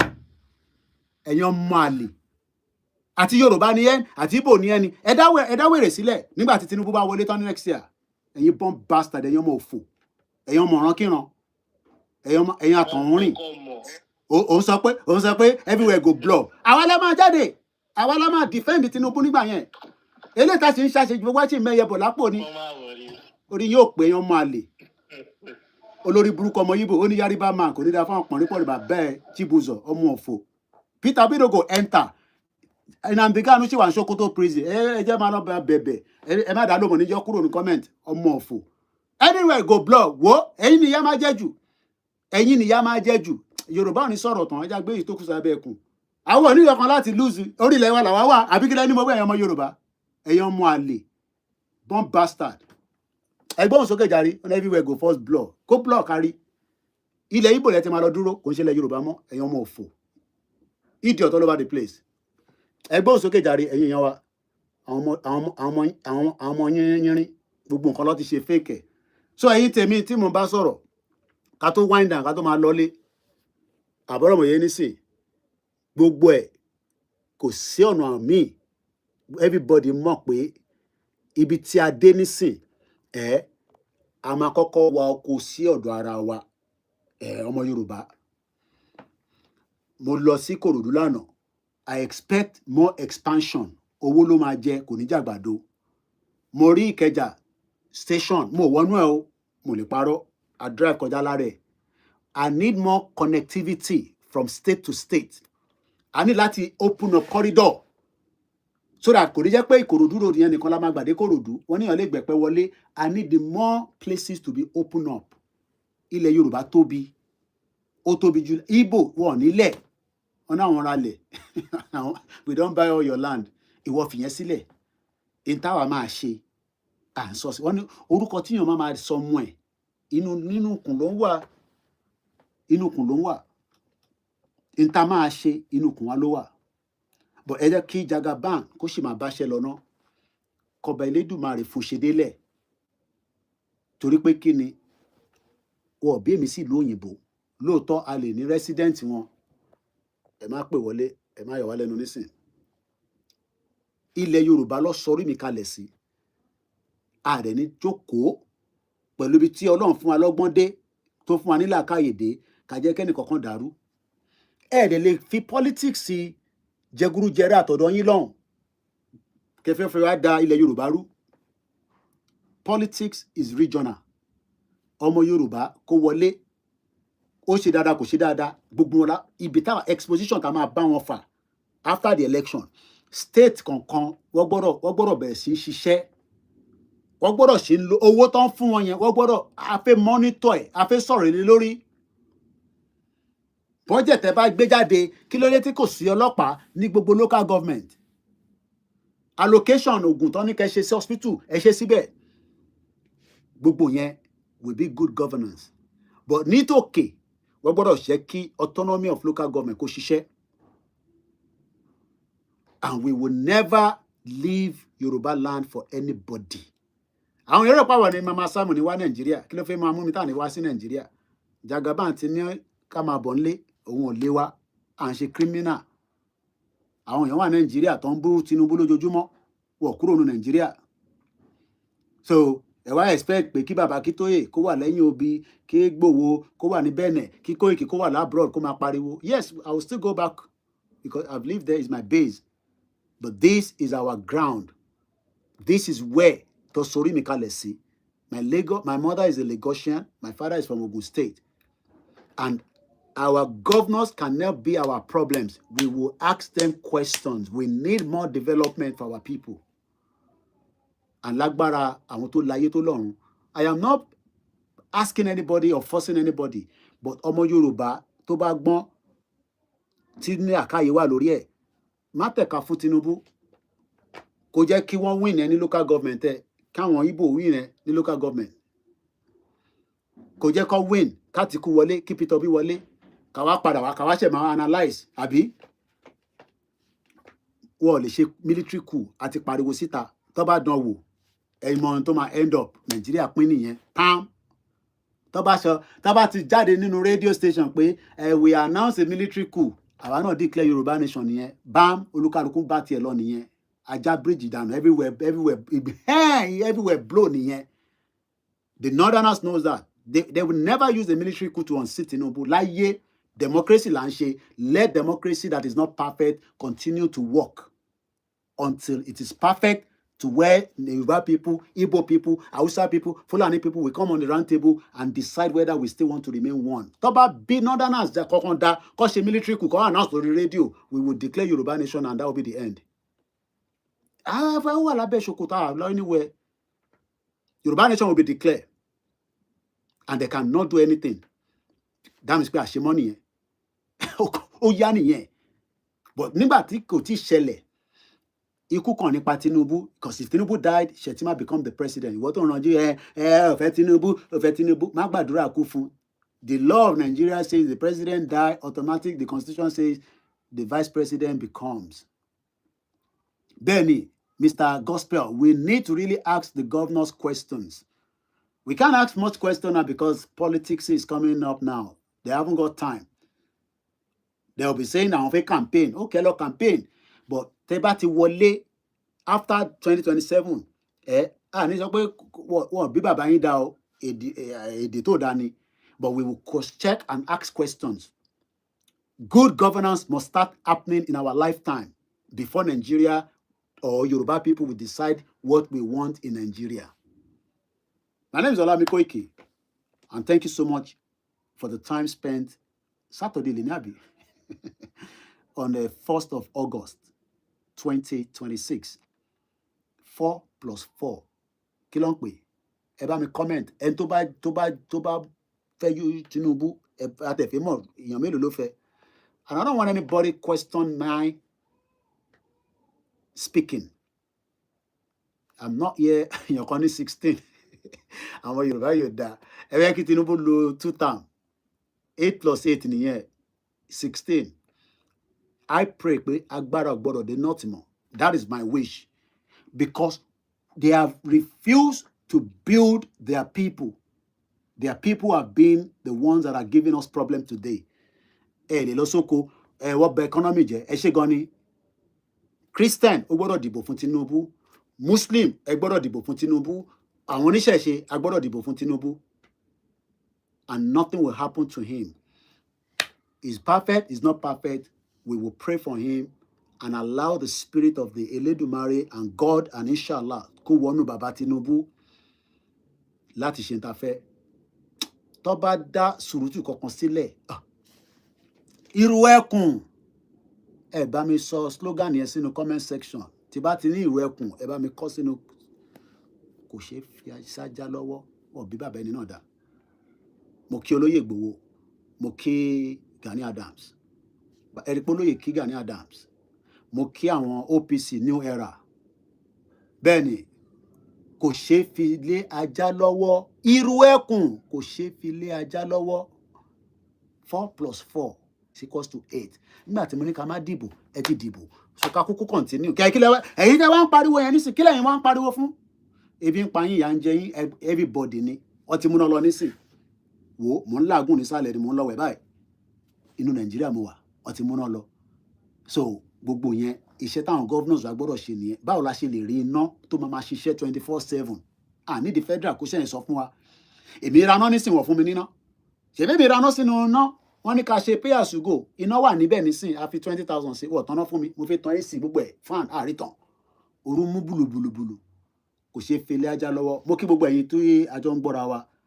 Ikú kan nípa bàbá wa President Bola Ahmed Tinubu. Ẹ lọ gbọ́n tí bàbá Akíntóyè sọ lánàá nínú fídíò tí a jọ sọ̀rọ̀. Kò ń ṣe interview o. Èmi àti bàbá kan sọmọ sí bàbá la jọ ń sọ̀rọ̀. Bàbá ní ká dúpẹ́ fún President Tinubu. Mo ò fọ̀rọ̀ sí bàbá lẹ́nu. Bàbá is 90+. Brain bàbá ń ṣiṣẹ́ bí kọ̀ǹpútà ni. Bàbá náà ti kọ ìwé 3 lẹ́yìn ìgbà tó lọ sí Amẹ́ríkà tó dé yìí. Èmi gan-an mo ti kọ ẹyọ kan. Mo kí ẹ Gani Olóyèdé. Mo kí ẹ̀yin tẹ́ wà ní Ghana. Mo kí YSDM. Mo kí Ìfẹ́lódùn. Mo kí Akíkanjú. Mo kí Ìjẹ̀bú Parapọ̀. Mo kí àwọn ti Newcastle. Mo kí gbogbo àwọn medias wa tó ń ṣiṣẹ́ tọkàntọkàn. Èmi sọ pé media tèmi ò jókòó sí abroad máa pariwo. Tolóyè bá ti ní máa bọ̀, àjọ wà ń lé ni. Bí ìbá tẹ̀ ní pẹ́, àtúpadà lọ. Mo kí Mr. Wisdom tó ń ṣiṣẹ́ takuntakun. Mo kí Kílẹ̀ ẹ̀gbọ́n mi. Mo bá ẹ̀gbọ́n mi mú nǹkan gidi wá láti ìlú òyìnbó. Òun lélẹ̀ wọ́n á dé fíìmù tó wà nínú ẹ̀. Àyírọ̀ kò ṣeé máa sọ síta. Ẹ̀ńtọ́ Ọlọ́run bá wá bùkún fún ẹ̀ṣánú iléeṣẹ́ wa. Àṣà yìí up nepa. Orú yẹn fẹ́ ṣe mí léṣe. Ẹ bá mi tán ìṣe ẹjọ́. Ìyà ni kíyàn má níná lọ́wọ́. Ìwọ tó wà nínú darkness. Mo kí Ẹmọ̀lá, Káyọ̀dé Ẹmọ̀lá. Mo kí àwọn doctors. Mo kí àwọn ẹgbẹ́ mega rally. Up nepa ní bẹ́ẹ̀ ni ní 2026 nílé Koikimedia. Ṣé kébì náà kí n wà ní mansion, àwa nu flat, àdúpẹ́ fọ́lọ́run. Ìwọ tó wá ti fẹnu ẹ̀ wá rough, Ọlọ́run má yẹ kí ẹnu ẹ̀ kó lọ wá rough kó já sínú anywhere. Má jàjẹ́ ẹ̀sìn, fẹ̀sẹ̀ lẹ́sìn sílẹ̀. Ṣé tiẹ̀ ẹbọ ló mọ̀ ṣe ni máa ṣe, àdúrà ló mọ̀ gbà ni máa gbà. Don't tackle religion. I know religion is a very sensitive area. Mo kí gbogbo alẹ́ nǹkan sí.